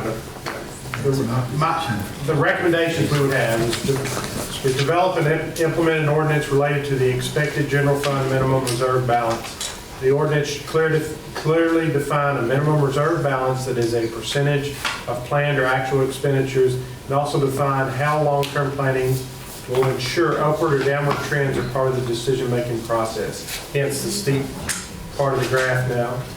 30% of expenditures would be a good starting point when discussing a minimum reserve balance. And that number kind of comes from some of our bonding companies mentioning a 30% balance. Temporary dips below the minimum reserve might be allowed, but should require a higher voting threshold than a simple majority. Also require staff to give long-term updates and presentations to the commission on a yearly basis. Recommendation 1, it's your prerogative. Recommendation 2, when choosing to fund special projects and budget amendments, provide a reasonable method for future commissions to keep the fund balance above the minimum reserve in 2025 and beyond. Number 3, for the immediate future, take advantage of the lower interest rates and borrow money to fund some of the special projects being considered. The amortization of this debt delays the impacts to the reserve balance and gives time for the tax base to grow through economic development and job creation. Our debt service is currently considered low by our bonding agency when compared to other similar communities. Number 4, classify the health fund as unrestricted money instead of restricted money. This could be added to the overall available general fund reserve. This fund was created by previous staff to help offset the risk of being self-insured in workers' compensation and health care. Our research has shown that we carry insurance that covers extreme amounts of workers' comp or health care claims. So essentially, we insure, anything over $650,000 on a workers' comp claim, and anything over $150,000 on a medical claim, we have insurance for that. So a large reserve is not necessary. The commission should easily find a general fund minimum reserve amount that would cover unexpected losses below our excess coverage insurance. Item 5, we should prioritize our large special project expenditures on initiatives that have been identified in a comprehensive planning process, such as a master plan. We should also consider codifying a policy that explains steps and procedures required to request commission funding or to be placed in a planning document. This policy could create a capital budget committee which would receive requests and present recommendations to the commission. It should also address requests for worthwhile funding from non-governmental organizations, nonprofits, and other local groups. We would also recommend implementing a maximum amount in the form of a percentage of revenue to be allotted to these groups. Essentially, I'm asking for a policy where each commission is not put on the spot by everybody that wants to ask for some money. There are a lot of good needs out there, and everybody can make an argument of why they need funding. But I don't know that it's appropriate that everybody have their time and light in front of elected officials to make that request. I think we as staff need to help you all manage all the requests for money, and we have a committee that would review these requests and make recommendations to you all. Listening to funding requests week after week is not productive and puts you all in a bind, quite honestly. Well, I kind of like it. David, what did you all think? Of the recommendations of the city manager? Let's take like the funding request, like everybody kind of. Oh, you like them coming and asking for money? I was just doing that. That's a long, what Richard Pryor say, that was a long line. I guess you're talking not so much like with agencies, that wouldn't be like the nonprofits, that would be various groups coming and asking. Well, I think it would be new nonprofits. I mean, you know, I think some of the commission has shown an interest in controlling some of that spending, and it is hard for you all as elected officials to say no. When somebody lays out the argument, and the Center for Innovation is a great argument. You know, I went home that night and my son had watched this, and he liked the Maker's Place. He likes that project. It is hard for a commission to sit up and turn people down when they make such a good argument for requests for funding. I think we can develop guidelines to help you all through that. You do a maximum amount that you can do. You do a separate committee that will review them prior to you seeing them. Those are just one of a few suggestions. Well, I think what you're saying, that would sort of streamline and make a more efficient process. And if someone didn't agree with that, I guess they could always. Oh, absolutely. I don't want to use the word appeal, but they could ask the commission to come before us. So we can't tell somebody they can't. That would be probably good recommendations for staff to kind of screen that and then provide recommendations. And if commissioners don't agree with that, or the mayor doesn't agree with it, they can change that. Just another quick note on that and why I think this is so important. I could not agree more. We have to, and sometimes it's very easy to get away from, even though we have a very flexible concept of what constitutes a public purpose, when we're looking at all the expenditures we might make and donations we might make to groups, we still have to make sure that no matter what, we're doing so in an even-handed manner and not acting arbitrarily, so that one group gets, for no reason that we can tell, you know, more priority than another group. So this is a way to kind of make that process very streamlined and make us feel good about what we're doing and keep us in compliance with the legal requirements and parameters. Any thoughts on from the commission, or? So, Mayor, may I have the floor? Good. So, is staff asking this board to accept this as a directive? Yes. Speaking for staff, yes. Yeah, we would come back to you with draft language for any kind of ordinance or we'd probably put it in policy. Order. I'm guessing. I wouldn't do an ordinance, I would do an order. Yeah, we do an order. Okay. And let me explain the difference. Okay, so anybody doesn't know the difference between an order and an ordinance. An ordinance requires 2 readings. It's similar to a Kentucky revised statute or Federal Register. An order is just a document that directs the commission staff, not the commission staff, but the staff to do certain things. And that can be done with 1 vote. It doesn't have to have 2 readings, whereas an ordinance does. Any discussion? A few thoughts, actually. You know, number 3, suggesting we take out loans for things. You know, that we really need a process to identify cost basis analysis of what's a better option, and we've not had a lot of information on return on investment given on any priority. It's more which possibly could come out of the group, but I'm a little cautious on that initiative as of yet. But otherwise, I think, and also number 5, the committee. I'd like to see maybe a standing ad hoc committee that we somehow mitigate bias in projects. I'm not sure how we do that best, most effectively. But in addition to this, I think we really should have a 6th effort as well. I've talked to a lot of folks around the community that there are thoughts out there about how we generate revenues differently and how we can modify our taxing systems. That I would like a committee be established to explore options and bring back recommendations to us. All right, Bree. Yeah, let me say too, if commissioners, we can all add to these things. These are just being presented for consideration, just as a starting point. It's like the first round. Yeah, yes. We can accept this as a draft, right? We don't have to do anything Let's do that. today. And I agree with Commissioner Wiseman on a revenue committee. I think you all put on the spot when people request money and when you raise revenue through taxing. And I think if you have a group that would include staff and some local professionals that are involved in that, it gives credence to the reasoning for needing additional revenue. Mayor, can I request a 5-minute recess? I've got to go back. Someone's making a request that you don't have to tell us what we're going to discuss. Is there any objection? I want to get up. Okay, there's a motion for a 5-minute recess by Commissioner Tibbetts. Second. And you can put us on the clock, okay? Seeing none, all those in favor, signify by saying aye. It's 4:30 exactly. Watch your clock. Watch me make a beeline.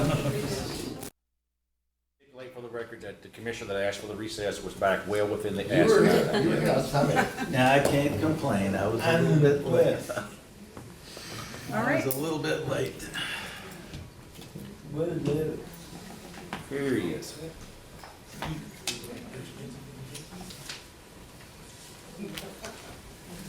We just voted, and you have to have the drinks. You guys take me back. You're penalized. And no diet, no diet, no diet. No, just kidding. All right, we will call the meeting back to order. All members are present. And we'll go back now to City Manager. We're looking at the large projects under Group 3. Yeah, I want to do a quick rundown. The numbers that I put in here, the public school turf, that's what the school system requested. That would not be what I recommend. The Humane Society building, that is what they requested. I don't know what you all would recommend. The YMCA, that's what they requested. It's your all's prerogative on any of these. I've thrown a few numbers out so they won't get lost in the shuffle. I don't know what St. Clair Lighting will eventually cost, or what Blanton's Landing improvements will eventually construction will cost. Oh, serious, guys. I just threw a number out there just to kind of show, but we have our long-term interactive sheet there, and if you all want to discuss a specific project and the impacts down the road, and how we might manage it, we can do that now, if you would like. Where's the zip line we talked about? Was there supposed to be a zip line from Fort Hill down St. Clair Street under the lights, like in Las Vegas? I was going to put that on Cemetery Hill. We're not very original, but I was going to put that KSU. So. Mayor, may I? Commissioner Tippett. Just broadly, I made a few notes in my preparation for this meeting. You used a broad marker? Like a broad Well, no, I don't use a Sharpie. That's what I'm Okay. asking. Nobody That's gets, supposed to be funny. Nobody gets that. Yeah. Only this is like we just went over their heads on that. I'm Right. sorry. There's a routine we worked out. We didn't do it very well. We really didn't work it out. You could. All right. Okay. Before my time. So I was trying to prioritize what I thought were the most, in my opinion, were the most important things we should try to find a way to fund in some fashion for the betterment of the community and for economic development. And I listed them, parcel B and C, as the most pressing, imminent, urgent need for us to address. I ranked the Humane Society as the second most important priority for us to address. And then I ranked turfing the fields in some way as the third most pressing event. Okay? So I realize that this board is going to come to some consensus on these things. And I guess what I'm trying to say is I feel like that my colleagues at least have these things as a priority too. They probably don't have the same number beside it as I do, but these are I think the most pressing, urgent things that we need to address on this next list of projects, Mr. City Manager. I'll leave it. I think your point is well taken. Thank you. Any other comments before we? Sure, I'll just counter that, Scott, just slightly. I agree with you. Parcels B and C have to be our utmost attention. If everything else has to wait, we have to make sure we have the revenues to make the infrastructure improvements that's going to take. There's streets and sidewalks and sewers and lighting and numerous unforeseen development hurdles that are going to be part of that project. In just my discussions so far, what's lying under the streets that was developed 150, 200 years ago, and for the convention center are complete unknowns in many ways, and they're going to hit us. I'm positive, and we have to be ready for that. But I would actually move up the YMCA. I believe is absolutely integral to that project and that development, and is the functional piece that is currently probably the biggest carrot to making people want to live in that, in addition to a fantastic park space, including Fort Hill, that will be an attraction, and the riverfront and otherwise in the downtown as adjacent amenities. So I think we have got to fund the request by the YMCA. And I think, the Humane Society has been on the discussion about a new facility since I was in high school here in Frankfort, volunteering down there. I mean, I won't go on how many years, but it's over 20. That if we put $10,000 aside a year, we would have already paid for the thing, and we should have done it long, long ago. So in my mind, it's well overdue, and I'm completely for budgeting the $1 million in the current year through a budget amendment and the following 2 budget years to pay the full request for that project. And I think those 3 things together are really, we can't argue over the necessity of those for the future of our community. Now, beyond that, I think there's a lot of projects that we've got to consider. And hopefully we have some great planning, some nice visual images and things that the community can back up. And when the debt service goes off of the public safety building in 2 years, that we have some things at the ready that we can partner with other grant funds to implement a full park renovation, top to bottom, and adding the amenities that I see us developing over the next 2 years through the park plan. Although I would say that I would be for going ahead and implementing a planning process for the soccer complex and Capitol View Park to figure that one out, so we can fast track that one a little bit more, and it could be one of the very first things we find that we might even consider in next year's budget in July to fund maybe phase 1 of that or something. But as far as I'm concerned, those are really the goals, priorities that I have immediately. Let me just say this to you, Commissioner. I failed to mention specifically the YMCA, but I meant to include that in parcel B and C. Yes. As a component of parcel B and C. So it wasn't that I had left that consideration out. Sure. Why was it you liked the YMCA? Because it's Because it's fun to stay. Yeah, that's right. And then we're supposed to break out in song. Right. But you got close. Well, We just need to Mayor- rehearse that better. Mayor, you're the musician, buddy. We should have rehearsed that better. I defer to your Sorry. musical abilities. So confused. Yeah. I want you 2 for a concert here before the next meeting, okay? Half an hour early. But anyway, yes, Mayor. I mean, Commissioner, I agree with you on that. All right. Commissioner Yes, so Waldridge. I think I definitely agree with parcel B, and I was like Scott, I sort of put YMCA in there. I think that has a lot to do with parcel B, whether in the direction they're going. So I think that that's part of it. So I do push that. I do support the Humane Society. Definitely needs a new building. It just needs to be an amount that we can afford, an amount that's reasonable to building a building that Frankfort needs, and not a building that just is larger than anyone's budget. So I do support that and getting that moving. I also support turf fields that we brought up for the high school. The high school's here in town. I think that's some low fruit, and with the $500,000 that we said that we would put to it, and it's finished in 12 weeks, I think that's low-hanging fruit that we can go ahead, get moving, and start bringing in revenue and allowing our children to play on safe fields while we're doing all of these million-dollar projects around and doing, like Wisman said, you know, our park plan that Sean, our parks director, is going over and things of that nature. It will take time. But I think that that's a low-hanging fruit, I feel like is a no-brainer for the community. And I don't think that we should wait another 2 years to have turf fields just because of Sourfield. But I do think we need to start the planning for Sourfield. Just so you all know, the reason I was asking the city manager if we had a breakdown of what the Bland's landing improvements are, then I was asking the city attorney if I need to recuse myself on anything with parcel B. And anybody else? Commissioner Sauer. I'll go from the bottom top as well. I think we could do the YMCA contribution.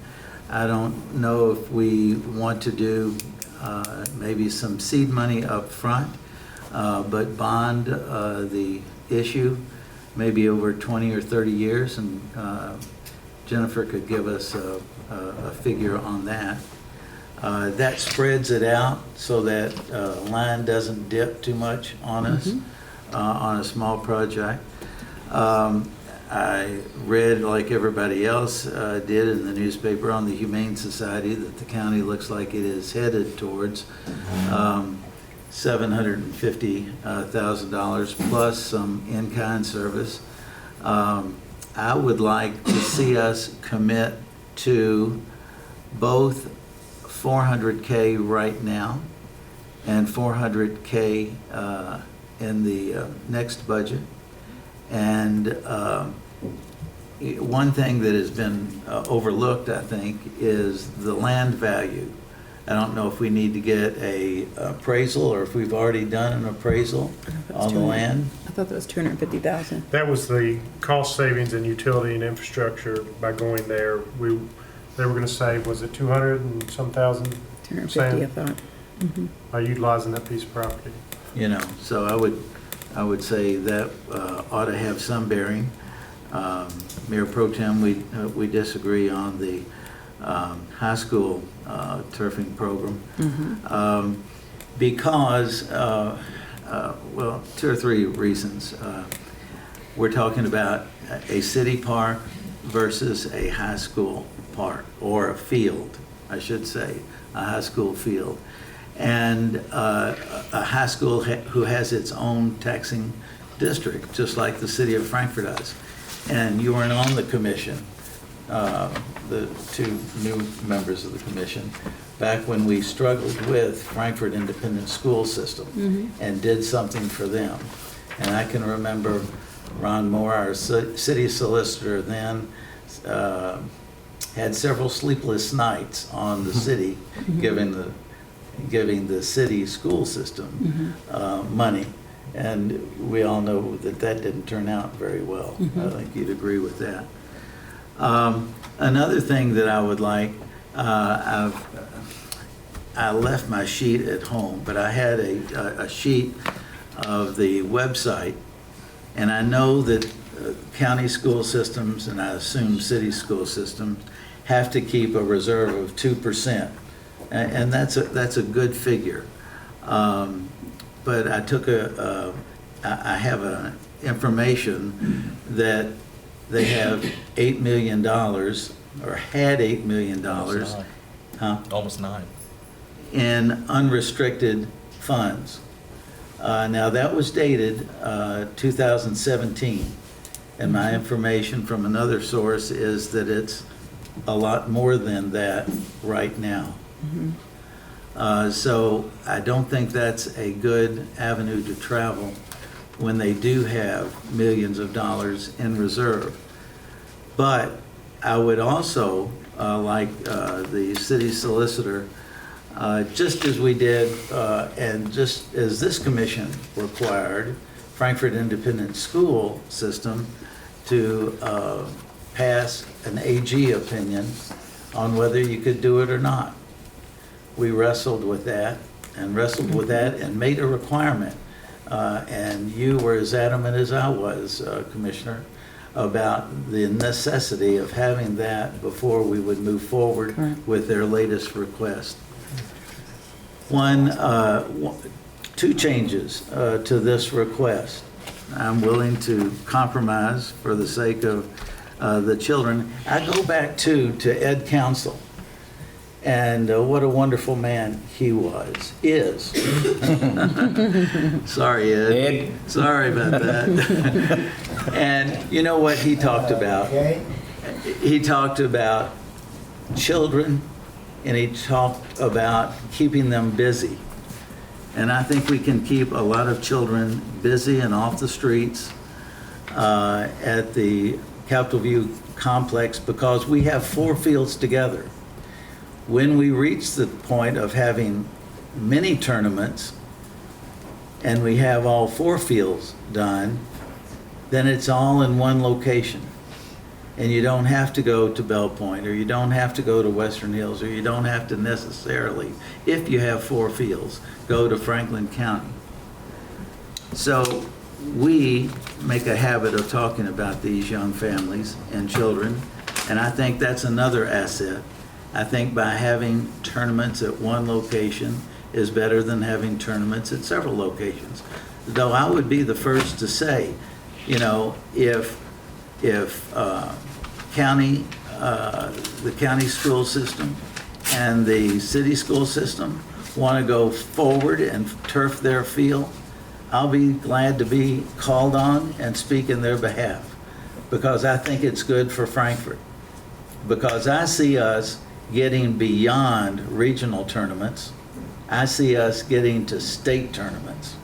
And we can get there, not as fast as I would like, but I understand our economic situation. So what I'm proposing is, in the lighting that is in number 1, I'd like to, just as we did with Dolly Graham, do a budget amendment on lighting.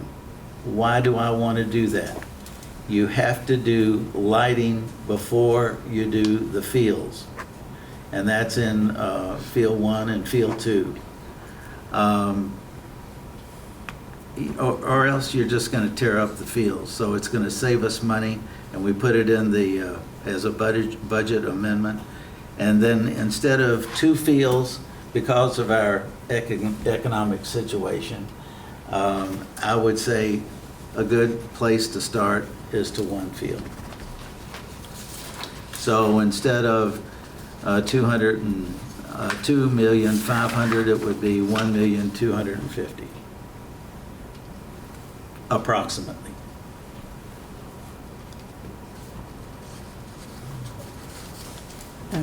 Ma'am. Commissioner.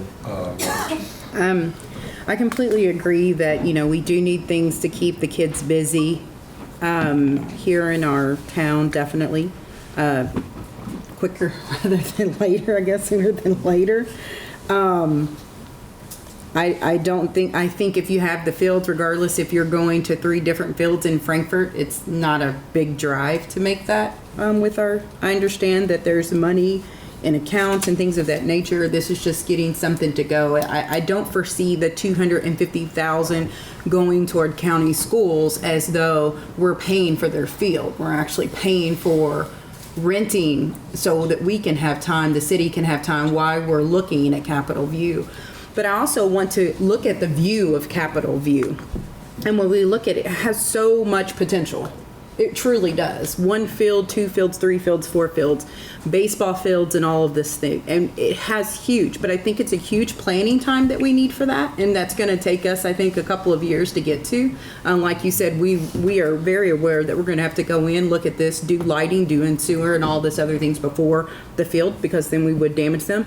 But we also look at the circumstances. When you look at Capitol View, it is 1 location. It has a river on one side that's hindering us from going that way. And it also has a brick wall and a street on this side that hinder us from going here. And it's not, to be honest, it's not the best parking. So when you say, oh, let's build 1 field, 2 field, 3 field, that's great. And to bring in all of these different, state level and things of that nature, when you bring in those, you're bringing in cars. And right now, with that vision, and without planning in front of us, I mean, you're parking cars upon parking cars, because now you're looking at you're looking at issues with, once that fills up, people are going to try to park on that street. We're going to have issues. The police are going to have to be there as far as parking all the time. So we do have to take that consideration. And when we're looking at bringing in people, it really is in a bubble where you can't really grow, but it's a great place, I think, to expand. But I don't think looking at it and having 4 different fields at one time, I'm not sure if the parking is great for it right now.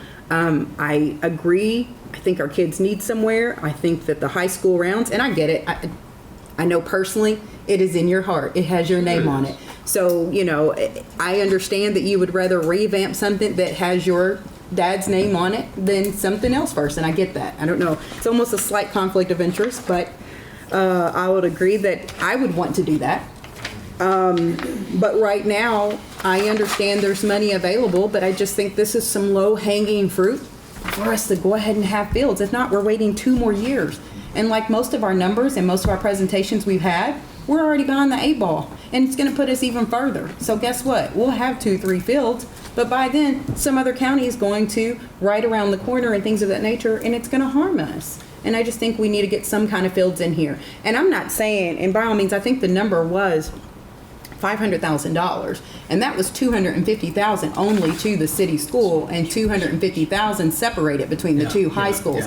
And I mean, if you really look at that, I mean, that's $125,000, which is a drop in the bucket, just to say, here's some money, let's get these built. I remember distinctly the stress that giving Frankfort Independent Schools that money actually 3 years ago. And now we're paying the bill. Go ahead. Yeah, go ahead. Oh, that's me.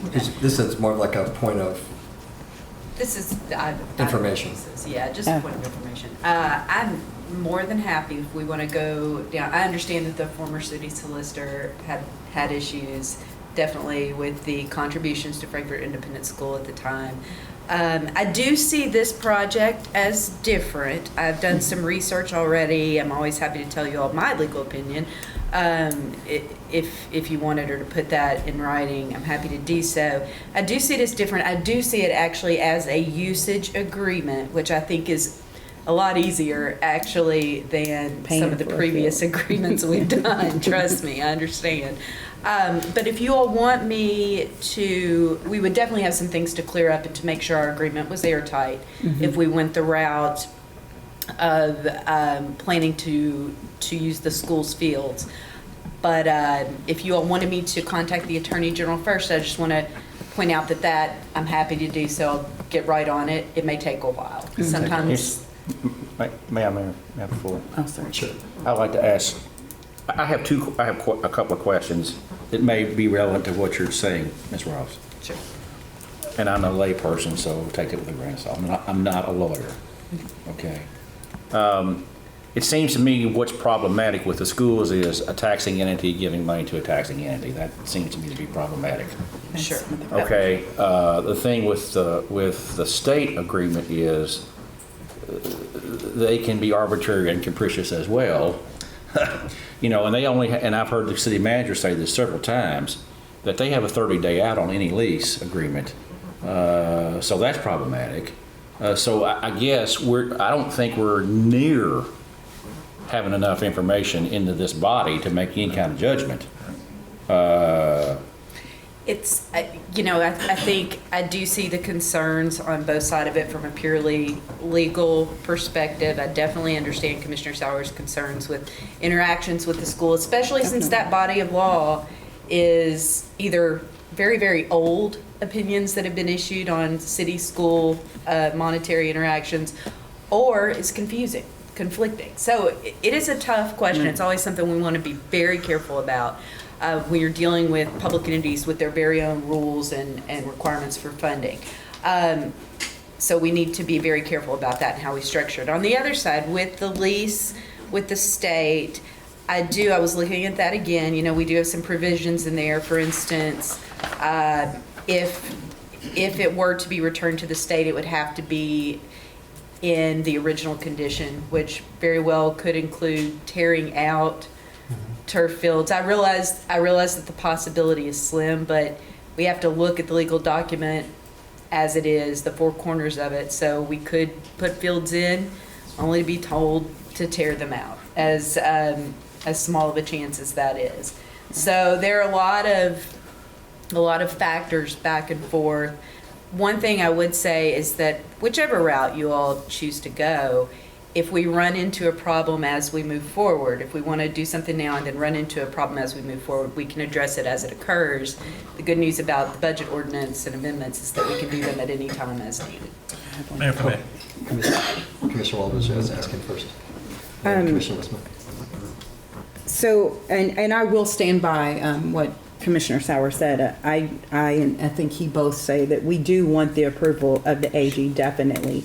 I just think that this is the more advanced way to do it, if possible, and that's something we can do. I don't know a number of how many actual city students actually attend county schools, of what that looks like. But I just think the money that we would put in, we would gain more in that leasing agreement that we're speaking of, or the usage agreement that we would have. I just think that this would be done by August, as talking with people, this would be done where we could have a walk-on, basically turf field in Frankfort, 3 fields by August 1st. And that's getting something done. Not talking 2 years to renovate a whole park. And I just think that $500,000 is a drop in a bucket for us to have something in less than 6 months. And I think that's pretty impressive, and I think that that would be something that I would hope all of you guys would support, rather than talking about something for 2 years, and 2 of you are not returning. 2 of us are vying to return, but it could be a totally different commission with maybe 1 or 2 of us, or hopefully both of us returning. But then again, it could start all back over and add another 2 years and another 2 years and switching. And I think now it is on our table to make a difference in Frankfort, to where yes, the money is going there, but we'll have turf fields by August 1. Our children will be safe, and we'll be able to have tournaments coming in Frankfort. Commissioner, that is yeah. very nice. Yes. I was going to already recognize. Yes, I yield. Mr. Wilson. That is very nice and well spoken. But I'm okay with a little extra time to get an AG's opinion and to get the audit. Elsewise, on the audit, if I'm correct, we could save embarrassment from ourselves if it comes back that they have 15 million, in surplus funds, and they could do it themselves. I'd actually, Commissioner Westman. Yeah, this conversation about the high schools is way too premature. There's a lot of variables that aren't known, the least of which was the directive we gave both superintendents to go develop a formal proposal to bring back to us. Their request was $1.5 million, not $250,000 per field, and that's all we got. We've yet to see any return on investment, any actual cost, time frame, anything else. We need to see all of that before we make a decision. So in my mind, that discussion of budget amendment is a moot point until we have further information, and I won't be considering it today at all. I have a couple of questions for staff. There is a number 7 here, $150,000 budget amendment. We allocated $150,000 for downtown master plan improvements already. What is this additional request or consideration here for? Is that an annual fee? That's No, what it wouldn't be an annual. that's It would be. appearing. I think that was left over from our 150,000 we funded in our, Yeah, we funded through the budget process through the last capital year. planning process. So we can just take that out? Yeah, we So can that's- take that one out. Okay, so Not strike number necessary. 7, please. Okay. And as far as the Sauer Soccer Field and Capitol View Park, it's a 150-acre park, but there's a lot of planning to do there, and I think everyone in the community that's been pushing for the turf fields realizes it is not an immediate that we can budget today and fund the project tomorrow. But I would like us to consider going ahead and putting some funds aside, whether it be part of that $100,000 park plan or some additional sum, I'd like staff to explore and bring back to us. What initial amount do we need to set aside to develop the plan for that? As part of this $2.5 million in here, we did as a body 2 meetings ago approve $300,000 to make improvements that we don't necessarily need to, that was already a directive for a budget amendment, I believe. Well, it wasn't a budget amendment, it takes 2 readings. Well, there was a directive to bring that forward to us for What's that? a reading, I'm sorry. for lighting and other improvements. For 500,000, not 2.5 million. For lighting, it was. Around 300? It was 300K. Yeah, 300. 300K. Yeah, I was gonna say, it's not So 3.5. that's what needs to be done as soon as possible. And the Parks Department has been studying the lights already. They are in a position, I would say, the Parks Manager can speak for himself, but to write an RFP to see what it would actually be. You know, I want everybody represented. There are probably a half a dozen or 10 different contractors that would respond pretty quickly to an RFP. And we go from there. And as far as the, the St. Clair lighting, I believe we can do that much more reasonably than 100,000. That was just a Obviously. placeholder. Yeah, I get it. And I'd like to maybe put that to RFP to see what the possibility could be before we move forward on that. So in my mind, I'd like to see a directive that numbers 5, 6, and 9, that we move forward with those, 7 being a moot point at this point, and 1 through 4 needing additional research before we make a Just a point determination. of clarification, 5, 6, and 9. What's 9? It's a grand total, so what are Sorry, you 5, looking at? 7, and 8. Sorry, 5, 7, I and skipped one. 8. 5, 7, and 8. But And I 7 have is already done, so we're taking that out, so the new total will be 75, 60, but 7 is already in our. So you're, Right. And I'd like to make a recommendation for each of these. The YMCA requested bonding capacity for $500,000 for 5 years. And I think we have seen the return on investment, and there's a very quick time frame. Raise 500,000 It's for, cash for 5 years. That's over 5 5 years. years. Yeah, and bonding capacity right. at the end of it, yeah. Right. So I think we need to move forward with that immediately. As far as the Humane Society, the $1 million request, I think it's valid and warranted, but I'd like to see us, I've talked with folks on the board and believe that if we made a budget amendment this year for 1/3 of that we could carry forward a third through the next 2 budget cycles and be able to pay that without taking that hit all at once. I agree, we could spread that out. I think they would like a commitment to what the end product would amount would Correct. be, so they Right. could fundraise. And I think we And can I put don't think that's any that, different. we can go ahead and set that third aside in a CD or something that could bear some interest and maybe even help out a little bit, or hold it in some of our other reserves. And I think Patricia and I have both been in meetings for the Frankfort Innovation Center, and I think there's some real potential to generate new, fresh jobs and industry around that. And I think an initial investment is fairly minimal to an entity that should be self-sustaining in year 2 to provide some opportunity for really everyone, not just our kids, but for everyone. So I'd like to see us move forward with a budget amendment for those, in those manners, for 3 years for the YMCA, for 5 years for the, 5 years for the YMCA, 3 years for the Humane Society, and the current budget year for Franklin Center for Innovation. And that would be my recommendation, to move forward with those 3 and to request staff to come back with additional information for future amendments for the other 4 items, 1 through 4, as they develop further. Commissioner Tippett. I have a comment and a question, I guess. First of all, for a point of clarification, on the original donation to the Frankfort Independent Schools, we considered that an economic development consideration. Is that not correct, Ms. Ross? Because of the infrastructure that, the technological infrastructure. The current project? Yes, the current project. Yes. Oh, I think there are several several items like that that are a much easier.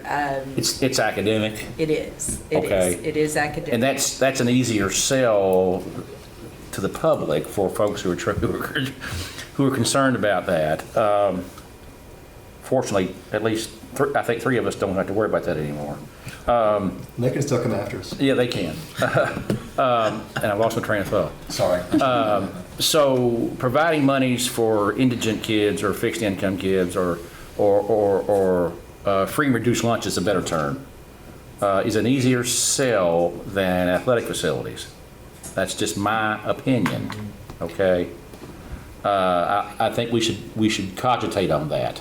And the other thing I wanted to ask Commissioner Huisman about in regard to the Humane Society, I understood Commissioner Sauer to say $400K per year for an $800,000 in cash donation. Are you proposing $1 million cash? Yeah, over 3 years. I haven't forgotten. So, okay, so if we do, okay, let's review the full request. If we do $1 million cash and we provide the land at some value, okay, someone said in general $200 and some odd thousand dollars. Mm-hmm. And I guess my question to the city manager then would be, how do we quantify the value of the in-kind contribution? Yeah, I don't, is there a need to quantify it if you commit to it? Well, I mean, I'm trying to wrap my pea-sized brain around this. There was, their planning consultants did an estimate based on the old site and the new site, and the cost savings going to the Carpenter Farm was about $250,000.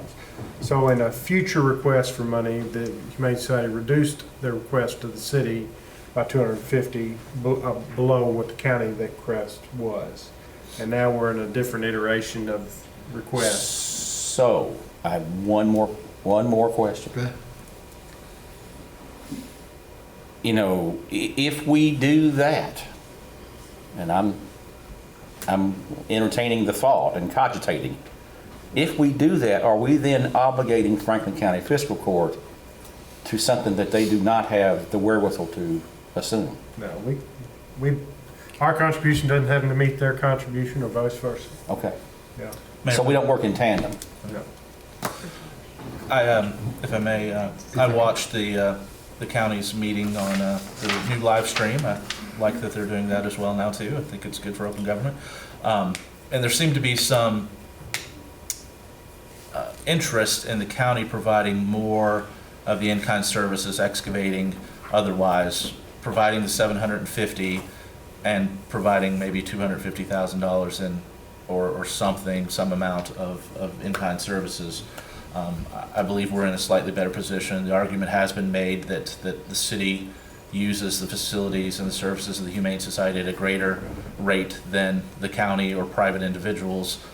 So I think it's impressed upon us to do what we can and get this done. And I think if we provide the land that's been sitting there for a couple of decades that had no use anyway, the in-kind donation of the land value is really not a part of the discussion as far as the request goes, and is maybe a generous contribution considering our usage of the facility. Okay. I'm not city manager that I need to ask. We need to get a request on the OAG. Go ahead. All right, I've got 2 or 3 things. One, we should probably, it sounds like there's a general consensus on the YMCA. So I think we should probably punch in our spreadsheet, the budget amendment we just approved, and then the YMCA contribution, so we can all see the impacts of what we've agreed to so far. Do we have an exact what bonding amount they were requesting? No, and I don't know the exact impacts. We're going to invite a bonding professional in. We need to clarify that. That will explain that. The second, I want to say that you all approved a $50,000 increase to the downtown reinvestment grant. Commissioner Sauer brought it to us. I want to clarify, does that, we just did requests for projects. We had 3 applicants and we're going to award 150. Does that mean you want to award 250s?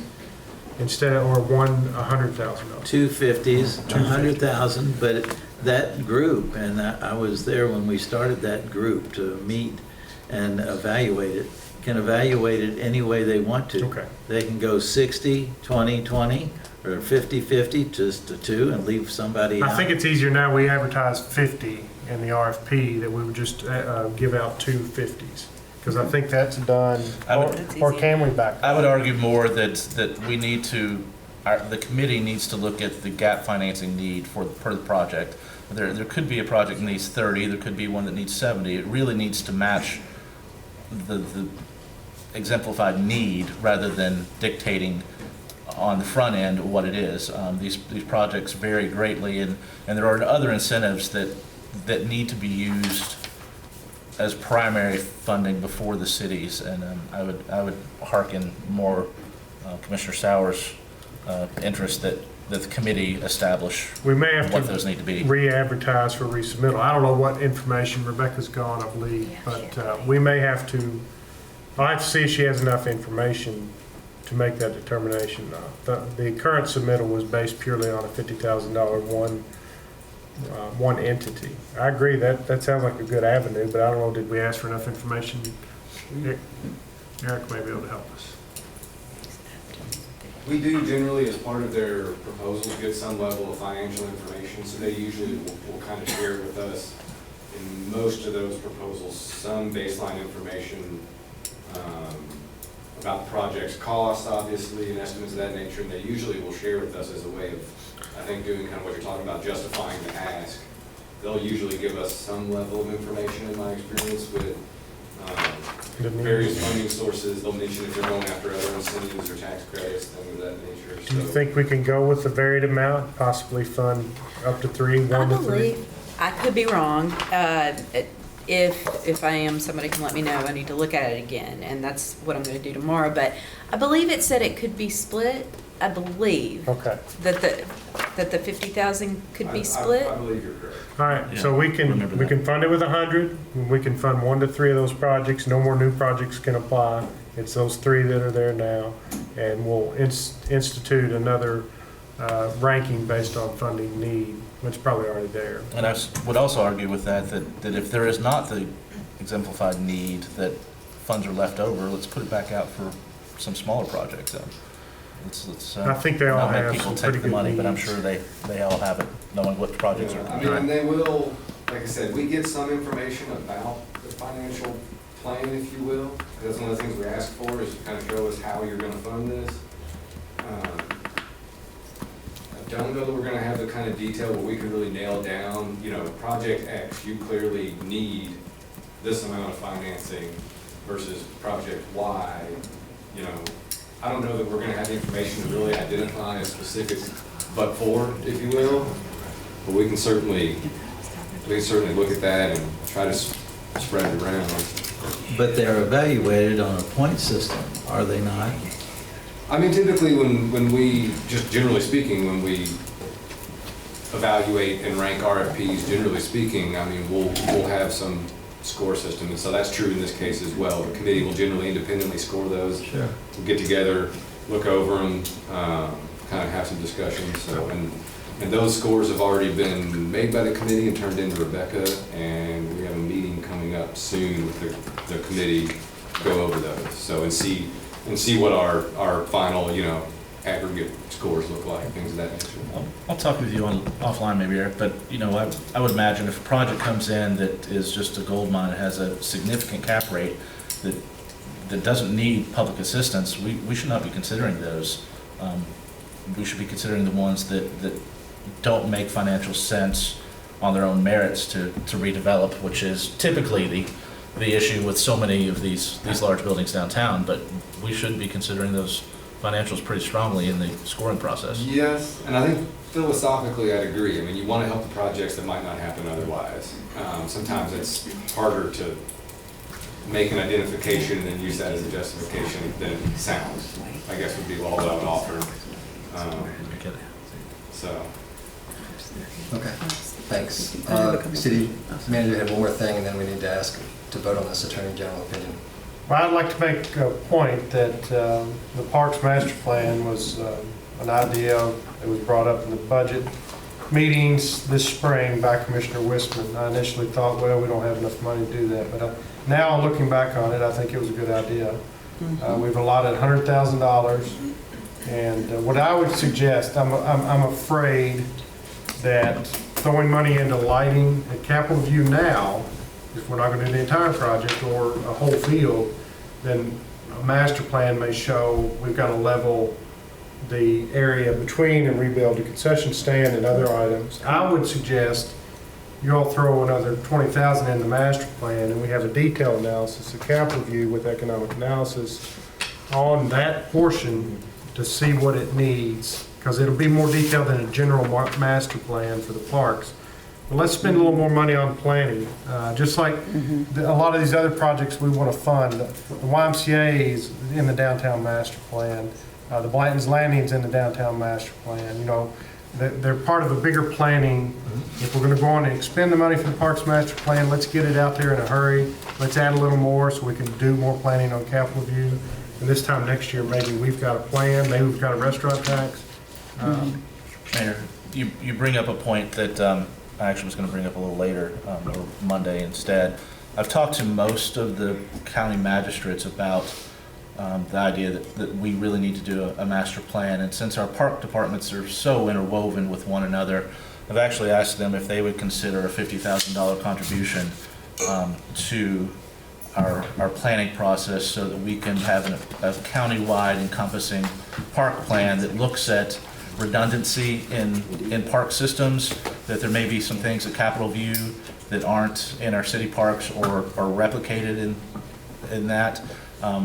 We've all been talking about trail initiatives and mountain biking rides and things that exist elsewhere in the county that could be spurred off of city initiatives, like the KSU Trail, for instance, that I think it would behoove us to ask the county to join in with us to do a really comprehensive county-wide plan, which may indicate that we somehow shift some of our facilities from one location to another to perhaps provide increased capacity for soccer fields at Capitol View Park.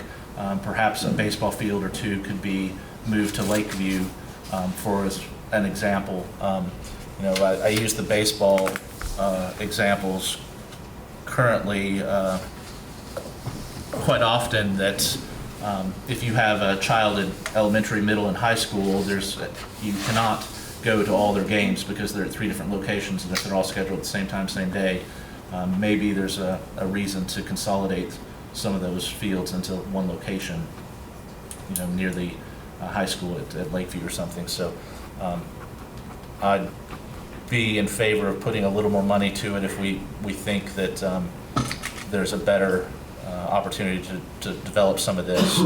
As I truly think that having a single most more than anything else we can do, I think having a park plan that expresses some forward-thinking ideas and adds a visual indication of the quality of life that is going to exist in Frankfort in the next couple of years is going to be one of those determiners that brings young families to us, that encourages them to live in Parcel B or to buy a townhome or a house in South Frankfort to renovate. And those quality of life items are really going to be what sets us apart, because we have a landscape that we don't use very well, but is completely different than everywhere else and really draws people here. So I don't know how we could best ask the county to make a contribution to the process as well, but I would be in favor of putting 125. We put 10, I believe, was it 10? Yeah, we had a placeholder for 10. For 10,000, and I requested that the Curator Courthouse sale go additionally, which was 83,000. So we were just about at the 100,000 mark and somewhat found money. I don't know the commission's feelings, but I believe there is a willingness amongst the county to explore that process with us. Okay, we can send a letter. I'll send a letter to the judge. Is that okay? We can just draft it up. Everybody's good. Anybody object? No. Okay, do y'all want to modify the Parks Master Plan? I don't care to. I mean, I don't care if we do. Yes, that's fine. I mean, I do. I think that overall, that when we interviewed and Sean came through, that was his main goal. I think he spoke with you. He also spoke with the city commissioners in that, and he was huge for the parks plan. If he's for it, I'm for it. And I think that I support him in this, and I think that he'll have great ideas and pull from it, being that, you know, what he did in Shelbyville. So I think that he has a good plan. It will really help And I us. support that. And furthermore, what I wanted to add was I wanted to make clarity also, Mayor, on the 2.5 million. On the YMCA? Could I have a little bit of clarity on that? Like, that was their first, I know Wisman brought it up as 5 years, over 5 years' time and things of that nature, but my notes have it at 2.5 million over the 5 years, but that, like, there was no wiggle room. What is that 2.5? Is there nothing that we can come back on? Are we just gonna do the 2.5? Is that what we're going for? That's Do you what they suggest that? requested. You know, Right, I mean, Yeah, just it's- more people that request things that we just don't give them dollar for dollar, and here's my opinion on the YMCA contribution. It is, I think a critical part of the parks will be the development. is. If you're gonna have 215, 16 apartments down there, if you have a place to take your kids to learn how to swim, if you have basketball court, racquetball Right. court, workout facility, if you want to draw some businesses, or add that to the hotels, a fitness area, Right. or businesses that can go at lunch.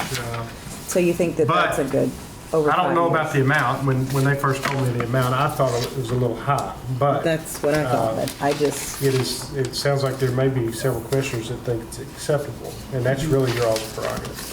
and why do you think that that would be a little high? I mean, I was thinking it was a little high, and plus just giving someone their automatic and not going back and forth on it. I'm stingy with money. Well, I am too, and usually you ask for more than what you need, so if you ask for 2.5, it sort of tells me you don't really need right at 2.5, so I just want to know where we stand with that and what your opinion is as city manager. Keith, before we just throw weren't that. they asking the county for 2.5 as well? I think they're hinging their development of a new Y on the city contribution. You know, I think they would go to the county and ask for money, but I doubt they'll go. They're not going to. That's not a lump sum payment. It's over 5 years. You know, It is. You know, there's plenty of options. You can do 500,000 a year for 5. You could drop it to 4. There's different options there. But the biggest thing I think on the Y is they need to know. By March 1st Yeah. from So the if city. we decide anything tonight, I think you all should probably tell them no or yes and how much. 500 for 5 years in a row. Mayor, if I may, I would be very minimal. My understanding, there's a tight time frame for them, and much of this project is sort of hinged around, from what little I know so far, around this YMCA development. I expect fully that we have more information brought back to us. I asked the developer, or the board chairman specifically last time about the structure of ownership and that kind of thing. I think there's a lot of unanswered questions that I expect to come back to us, and this commission can easily alter our contribution level. This is just a budget amendment to put it forward that we are dedicated to the project, and seeing that develop, but there are a lot of unanswered questions that will hinge on the final allotment of payment. It's okay. Yes, two more questions. Mayor, you are in support of that, correct? Yeah, absolutely. I support do the soccer at the soccer fields and restrooms upgrades and lighting at Capitol View, support the Humane Society and support the YMCA, and also want to point out too that we have a lot of people in our community who are living, some people still live in their car, and so I would hope that we go back and evaluate other ways, because I don't have a proposal to give you, but look at ways to help folks that are in need. And I know people can say all they want, and you can call me up and everything, but there are people who are trying that just can't get by right now, and we need to help them. And if you want to call me and complain and yell about that, then feel free to do it. But I'm going to stand up anytime I can for people who are in need, and I'll take whatever we can do to help them. I completely agree. Sorry. Just a reminder for the large projects, these are not necessarily cash disbursements that would go out in 2020. So potentially these could be items that could be budgeted in future periods and not necessarily need an actual budget amendment for So you're 2020. asking for money to be put aside though? No, I was saying, I do think I don't know how much, I think we do need to look at funding opportunities to help people who are really, really struggling. And I know the economy is good for some, but it's not at all good for others. Right. What about we end this meeting today if I don't think you gave your top three. If you gave your top three, we could evaluate everybody else's top three. You're talking about me? Yeah. I just did. Well, what were they in order again, so I can write these? Well, not in this particular order, but they're all number one, which is the Sauer Soccer Complex, Calview Park, I should call it, I guess, so it means that the whole park. The Humane Society and some type of contribution to the YMCA. And I said, while we're doing that, let's remember we need to help people who are struggling. And the other thing with the YMCA project, in order to really move forward on Parcel B and Parcel C, this is something I've said many times, in order to open that area up and make it look the best it can be, we need to take the current Y and bulldoze all that ugly concrete out, and then we could open up Washington Street from Broadway all the way down to the others. And that's part of what I think is going to really help with that area. And I've got to be really careful on anything with Parcel B and C, so I'm going to... Can you all come to a consensus on the Humane Society? I've heard fully fund $1 million. I've heard fund $800,000. Can you all come to a conclusion on that? And I can agree with the 800,000. My limit was 750, so I could do an extra I would be for the full 50,000. million over 3 years. I would agree. That was your number, 800,000. 800. I can agree. Plus, the land has some value. Exactly, and that puts us over $1 million. I can do it. Let's do it. So there's three to do it fully? Yep. Okay, we'll do it fully. All right. $5 million? Yes. That's done. Mayor, could I take something you made me think of? Wait a minute. I'm sorry, it's dollars, $1 million. Can we step back just for 1 second? The increase for the neighborhood reinvestment grant of $22,000. Commissioner Sauer and I had talked about this quite a bit, and I wanted to bring up the thought. We budgeted this last year just to have that funding in the historic districts, but I would very much like to expand back out into the other neighborhoods adjoining the historic districts, Home Street, Bell Point, Buttermere Hill, et cetera, to allow those neighborhoods to, where in my mind the greatest need is, to be able to apply for grant funding. How do you feel about it, John? I'm sympathetic towards that point of view, but I think it opens a whole can of worms with all the people that have already applied. They've been ranked and so forth, as I understand. There, maybe a half a dozen of them that went unfunded. Rebecca can call them up and see if they're still interested. I agree. I think with the existing process so far along, I think we're going to start next year's budget discussions next month. So I will say then that I want that to be a directive for the June budgeting session, that we've got to help the other properties. And in the end, we have deteriorating neighborhoods. Does anyone object to that? No. All right, let's go. I'm just going to help you off this. There you go.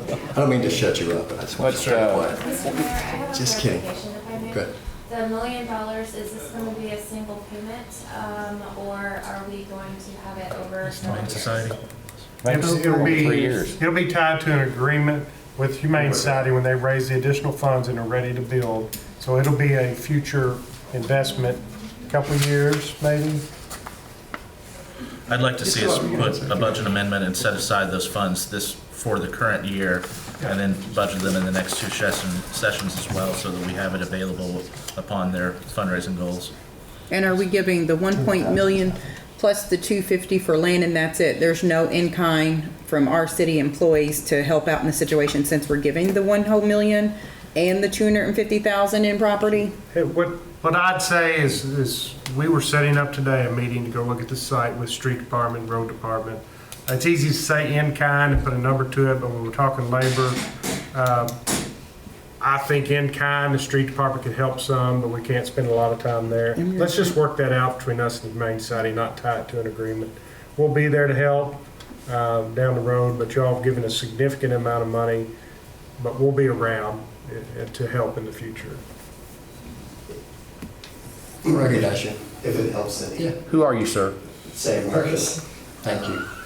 If it helps any, our thought on the in-kind was, from your all's end, was probably primarily fencing. As you said, we can work that out. But it sounded like the county had an interest in doing whatever they could, and they have the equipment maybe to do some things that the city wouldn't. Might want to mention, as far as the property too is concerned, our original request was actually for a lease for the property, not actually to own the property. Again, that's something that, we can still work out down the road. But I just thought I should mention that because, if that made any difference in your all's estimation of the value, that, it's worth knowing. As far as when the money would be available, again, as Mr. Parker had said, the commitment is that we raise our funding before you have to release the money. Right. Whether it made sense to you all or not to encumber those funds in this budget or the next budget or whatever, that's obviously is up to you all. We're looking at is the best case scenario, well, not best case, but the most likely scenario is with your all's cooperation now, that really helps us obviously a lot. We think that now we can go a year fundraising and then begin construction and a year construction. So we could be in the new facility in close to a 2-year time period.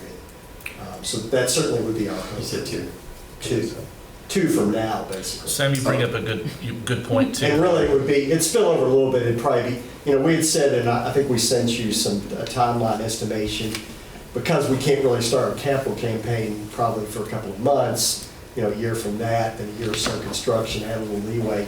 Something like June 2023, we'd have a grand opening. That would be our hope. Okay.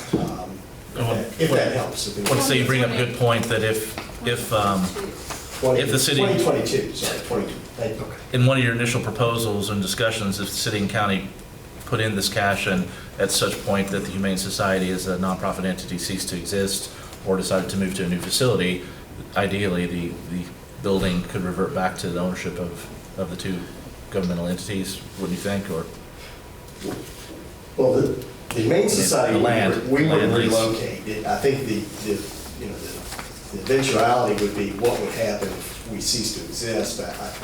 Hopefully that's not going to happen either, obviously. Right. But I think those are, again, details that would need to be worked out. But it would seem that on the face of it, if the Humane Society ceased to exist, the building, the improvements would pretty much have to be owned, by state law, maybe by the county, but the fact that it's on city property, if you retain the ownership of the property, that would also have some legal implications. We can work all that out. Yeah. But that has to be worked out. That's something that has to be worked out. Yeah, we'll get all that worked out. Okay, thanks. So we're going to move on. I need to get directive to ask the city solicitor to draft a letter requesting an opinion of the Attorney General. So if someone, we can either make a motion or I can just say if no one objects, we'll give a directive. Of which one? I agree. Request of the Attorney General regarding the expenditure or giving money to the city schools and county schools for any type of project, specifically turf fields. And we'll word it however it needs to be worded. Yes, that was mine. It seems to me, Mayor, may I have the Yes. floor? That in the agreement we had with the Frankfort Plant Board, the language was nuanced, to say the least, and targeted. Is this not a correct assessment, Ms. Ross? Nuanced and targeted in our toward a certain purpose? Or? Yes, and necessarily, I won't say fuzzy, but allowed us the widest legal latitude for it to be agreed upon by the AG. That's right, that's right. We have, I think if I'm understanding you Right. correctly, the AG opinion, and I just want to remind everybody, AG opinions are not generally binding as law unless they're related to open meetings and open records. But the AG opinion actually that we received regarding that funding agreement was very broad. It gave us a lot of latitude. But if you all want me to ask the AG for an opinion, we need to get started now because there's absolutely no guarantee that that information, we'll hear Is, anything. in your It's gonna be a while. professional legal opinion, knowing how an agreement may be written to utilize those fields, do you think the AG opinion is necessary? Do I think it's necessary? No, I don't think it's necessary. You wanted it, right? I don't think it I hurts, did. but I don't think it's Because necessary if we want to Two commissioners wanted to do that, so if nobody I'll agree. objects, that's why I was saying, if there's, We No need that objection, it's opinion just- before we even consider anything. I'd like that unless you think that there's going to be a legal issue. I know some will just agree to put it off. I'm not wanting to put it off. I want to do what's correct and what you feel is in the best interest of Well- our agreement and us putting money out. I'll tell you what, it doesn't hurt a thing in the world for me to proceed with asking. And if they were to come back quickly and say, absolutely not, then we would need to know that. Yes, So, correct. that's- We didn't. I'm sure, Wisman, have you met with him in the past 6 months? I have. Okay, well, Wisman's already meeting with him for the last 6 months. who's that? Happy to, always. Mayor, if I may, I would like to just push again for the, we did not give a directive directly on the Franklin Center for Innovation. I think there's great potential, and without our direct funding, I don't think that initiative will get off the ground this year, which has the ability to immediately provide some programming for children this summer, and I would move to approve that full ask. As a budget amendment, the 60,000 for the Franklin Center for Innovation. All right, there's a City- motion by Commissioner Lissman.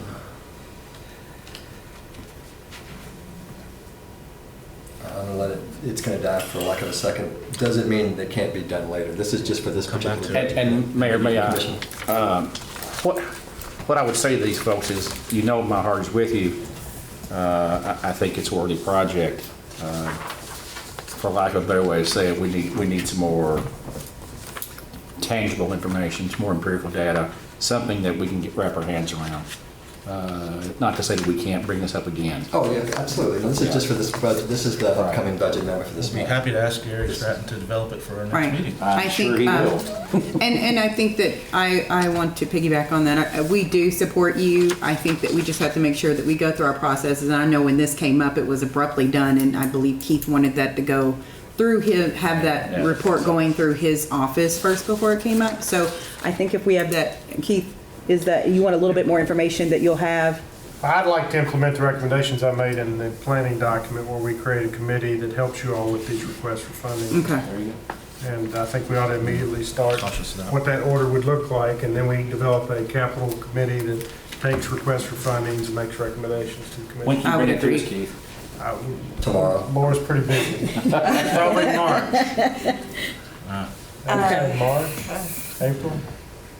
Well, I can push back all kinds of stuff if y'all want it by February. but, Well, I don't think February. Well, February's gonna be tough, but I We'll continue I can forward. try. Not for the work session. There's no way. Okay. I'll bring this up at the work session.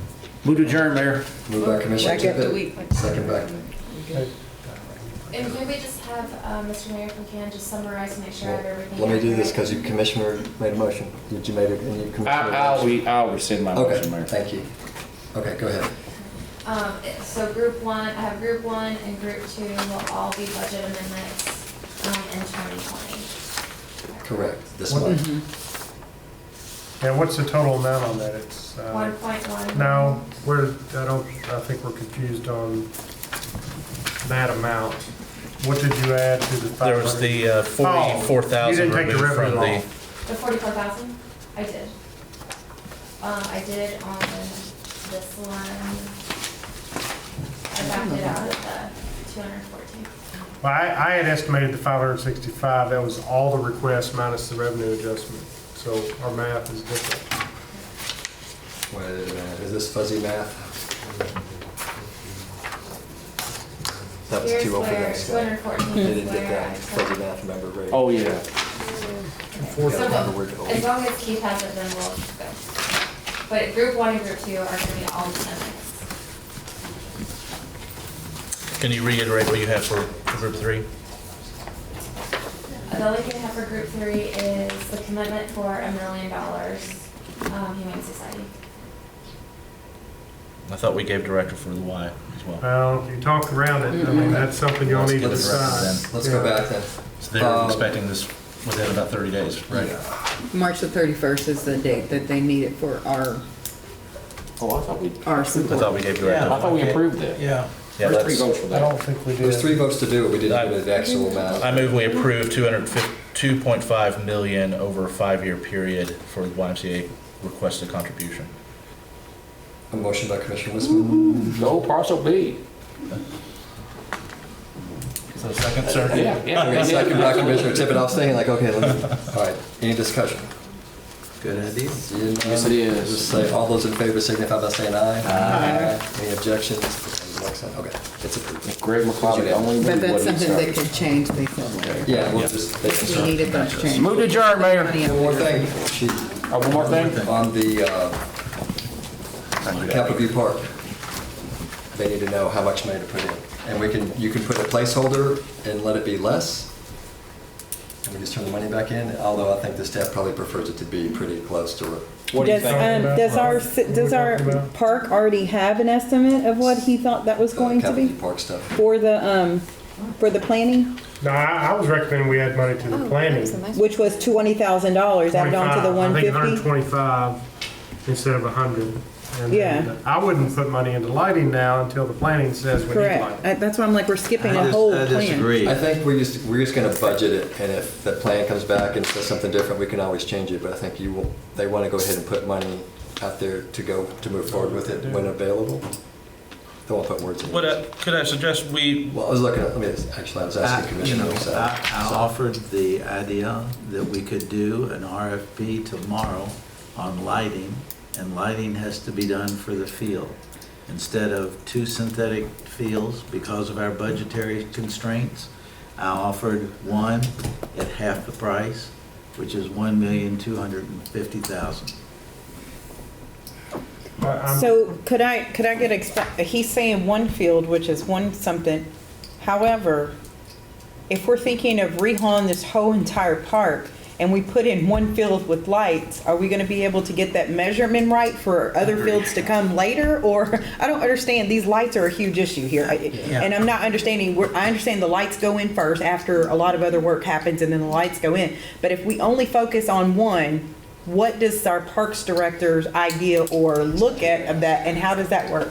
Well, I'm you know, confused. if master plan, if we add this extra to it to look real hard, they may say tear that mound out and rebuild it. Right. And they may say something about your parking issue. I don't want to put lights up that are now in the way from what a master plan would have said would have been the best option. Right. But that's just my. I think what the commission is saying is authorizing the money doesn't mean you have to go do it immediately, but get the process started so it can be ready to go, right? You know, that's what an RFP could be. That's what I'm saying, that's what he I mean, wants. that's a commitment. It really could be. Okay. It is, that you're committing to the funds, and if we're not going to do that anytime soon, we're An committing. RFP is not committing to the funds. It's asking vendors to give you their idea of what they can do. You can specify one field if you want to. I did so in order to save money Right. because we were in a bad situation. And that one half also includes stands on both fields and restroom upgrades. We're going to have the women's regional soccer here this year. You know what happened the last time when we had boys the previous year? Complaints going through the roof. We're gonna have complaints this year, on- this field's not gonna be built. Please? The field's not gonna be built for this year. Field could be built. If not this year, next year. It could be built next year. But you Next year, yes. first need to put in the lights. I disagree with that. We have a very high chance of putting lights in and having these amazing lights and then it not going with the plan. I mean, we've got to know what that plan looks like to know that we're legitimately putting in $300,000 worth of lights where they should be. That's I in mean, if both- we can do That's in that. both fields, Commissioner, both fields. Well, That doesn't have- not our parks director here, I don't know what we can He'd answer already this. researched lights, I thought. It's 300,000 for I the know that would lights, cover lights. That's what he said. maximum. So Mayor, where are we on this? We're debating a directive of $125,000 commitment of funds. 1.25, one and a quarter $1.25 million dollars. For But you know what, it may not, it may be lights. different because the cost of the field may be, I don't know what the cost of the field is, but might need to be more. It might not just be half, it might be a little more than half. Yeah, and that's one thing that the RFP, you don't have to accept the RFP. Exactly. The RFP tells you. Because we have to vote on the RFP. and If we get a proposal, we're still going to have to vote again, you all. Well, that's what I was thinking. This just helps get it started. No, I don't. I think the master plan helps get it started. Yeah, the master plan, I can say yes to. Yeah, I'm- $300,000 for the lights. I think a master plan may tell us, I truly, in looking at the landscape of Capitol View Park, think that we may have some adjusting to do of facilities and moving things. Never mind, I was thinking. I had said previously in our meeting that I would be for going ahead and upgrading the facilities, and as far as adding some lights that could be reused, some things to make it usable now. We do have some deterioration issues there Yeah, we brought that up with Sean. that need to be addressed for current usage. But I would be more favorable to putting funds in the master plan that I'd actually like to get going immediately March. So that we have something tangible by fall, hopefully, that we can start implementing, spring of next year. And when we say lights, are we just focusing on 2 soccer fields, or are we focusing on soccer and softball? Because softball has a very, In the previous group, Mhm. we're putting lights in Williams and in Legacy. So they're going to be taken care of. We've already proved that. So, may I weigh in, Mayor? You may. We haven't had the advantage of a master plan in this session. So I think that's a moot point for this meeting. We need to decide whether we're going to give $125,000 for this project or not. I agree, I think that 125,000 is great. I think that we should move forward with that. I think Sean says that that's exactly what we need, and that's not just, and correct me if I'm wrong, Commissioner Wisman, but that's just not for Capitol View. The 125,000. Master plan? Mhm. No, I would want. That's for everything. I'd want to ask the county to come in and do truly a countywide plan. There's Right. opportunity for vast expanse of So trails. that's looking at all park. Help us, parliamentarian, help us. Okay, I would say too, what we need to do, and the master plan, we did one, I forgot what year it was, so go back and look at. 2002 was the last park plan. Go back and look at that and see, just to get a frame of reference on what that entails, and then if we add the county to it, that's great. What we need to do now is decide what we're gonna do on the field. We're gonna put money in for lights, the turf, and everything that you see there, stands, restroom upgrades, and concessions. Just a point for Commissioner Waldridge. Oh, yes. Number 12 is field lighting repairs to Legends and Williams Mhm. Field at Capitol View. And Yeah, so that we was on, approved yeah, that. yeah. So did you make that as a form of motion? I saw, Mayor? when you said that, I saw. I will entertain a motion, I won't make it. I mean, I can if nobody else wants to, but What is, on the screen now, what are you showing, Jennifer? Currently with the Group 1 and Group 2, the YMCA contributions and Humane Society contribution, we are looking at, over the next 5 years, 2025, a fund balance remaining of $2 million. And just taking consideration of from 2019 to 2020, all the way down, let's say to the end of 2021 next year, where we stand and where we could be in building some of these big projects, and the big projects that we're funding are not bringing in $1 by the end of 2021 possibility, with the possibility of maybe that field being done by the end of 2021. Not $1 out of everything we're doing during the next couple of years. when we could spend $500,000 and have money coming in. I'm just hypothetically. And Mr. Mayor, if I may, to add consideration to for the board is the number of new positions, headcount, and then also an offset to that $2 million remaining is obviously a smoothing out because we could issue debt for some of the large projects. So if we,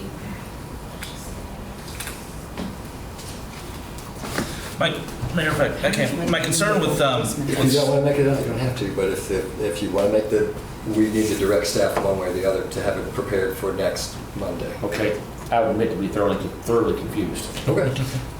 In order to get the budget amendment first and second reading in February, we need to let the staff know what we're directing staff to put on for the budget amendment, which will be next Monday, February 10th. But a budget amendment does not encumber the funds.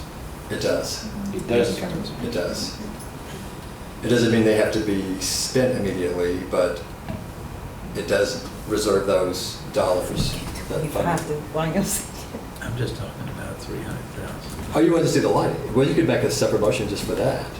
Make the motion. But it doesn't make sense to spend three.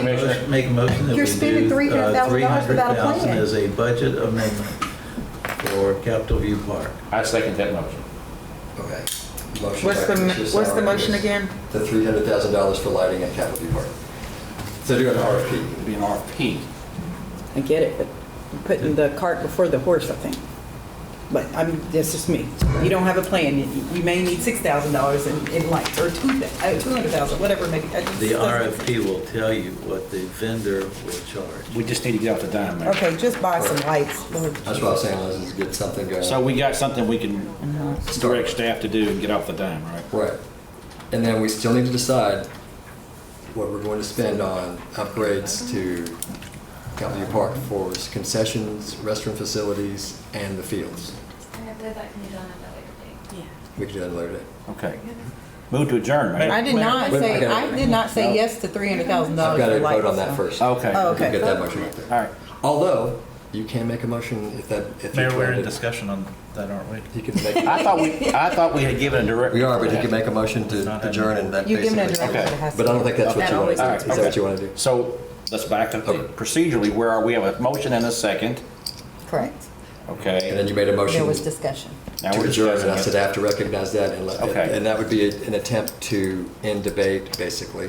And And I that's what I was don't like, think that's what you're trying to Sure. do. I But don't. that's- I don't want to. Now you're. Okay. That's not my Are we intent. in No, discussion? no, that's Just what I with- was like, hold on. I have- That's going to die for lack of a second. Now we're in discussion on the $300,000 request for proposals for lighting at Capitol View Park. I have Commissioner Wisman. a thought that Sourfield, I was out with several folks recently, and just physically, it is about 10 yards too narrow for turfing and lighting of really what's needed. We either have to cut into the baseball field or the mound where the bleachers are. It may be able to be done, but we need some professionals to come and review and give us a formal proposal. So I'd actually agree with Commissioner Sauer that maybe we do need to issue an RFP first for either Sauer Field or the adjacent field, which gives us more flexibility to look at maybe going ahead and getting one field operationally turfed and with lighting that You've already got direction on the maintenance side. can work. If my fellow commissioners would support me to go ahead and issue an RFP to see what development-wise it would take to make one of those fields at Capitol View work. And we could get that done probably fairly quickly. I think our own Parks and Recreation Director would tell us that, yes, it's wide enough as it is. Commissioner, I don't know who you've been talking to, but. So the motion is 300,000 and seconded. For lighting. For lighting. Capitol View Park, for an RFP. for lighting. That's right. Is that good enough? Is that good enough, Commissioner? And we can accept or reject the RFP when it comes in, but at least it will be a plan. Any other discussion? Call the question, Mayor. Clerk, please call roll. Commissioner Waldridge? No. Commissioner Tippett? Yes. Commissioner Wisman? Yes, with an explanation. You may. I will support to see what the RFP develops for us to consider before we make the final approval of fund expenditure. It's a placeholder. Yeah. It's a placeholder. Right. Commissioner Sauer? Yes. Mayor May? Yes, thank you.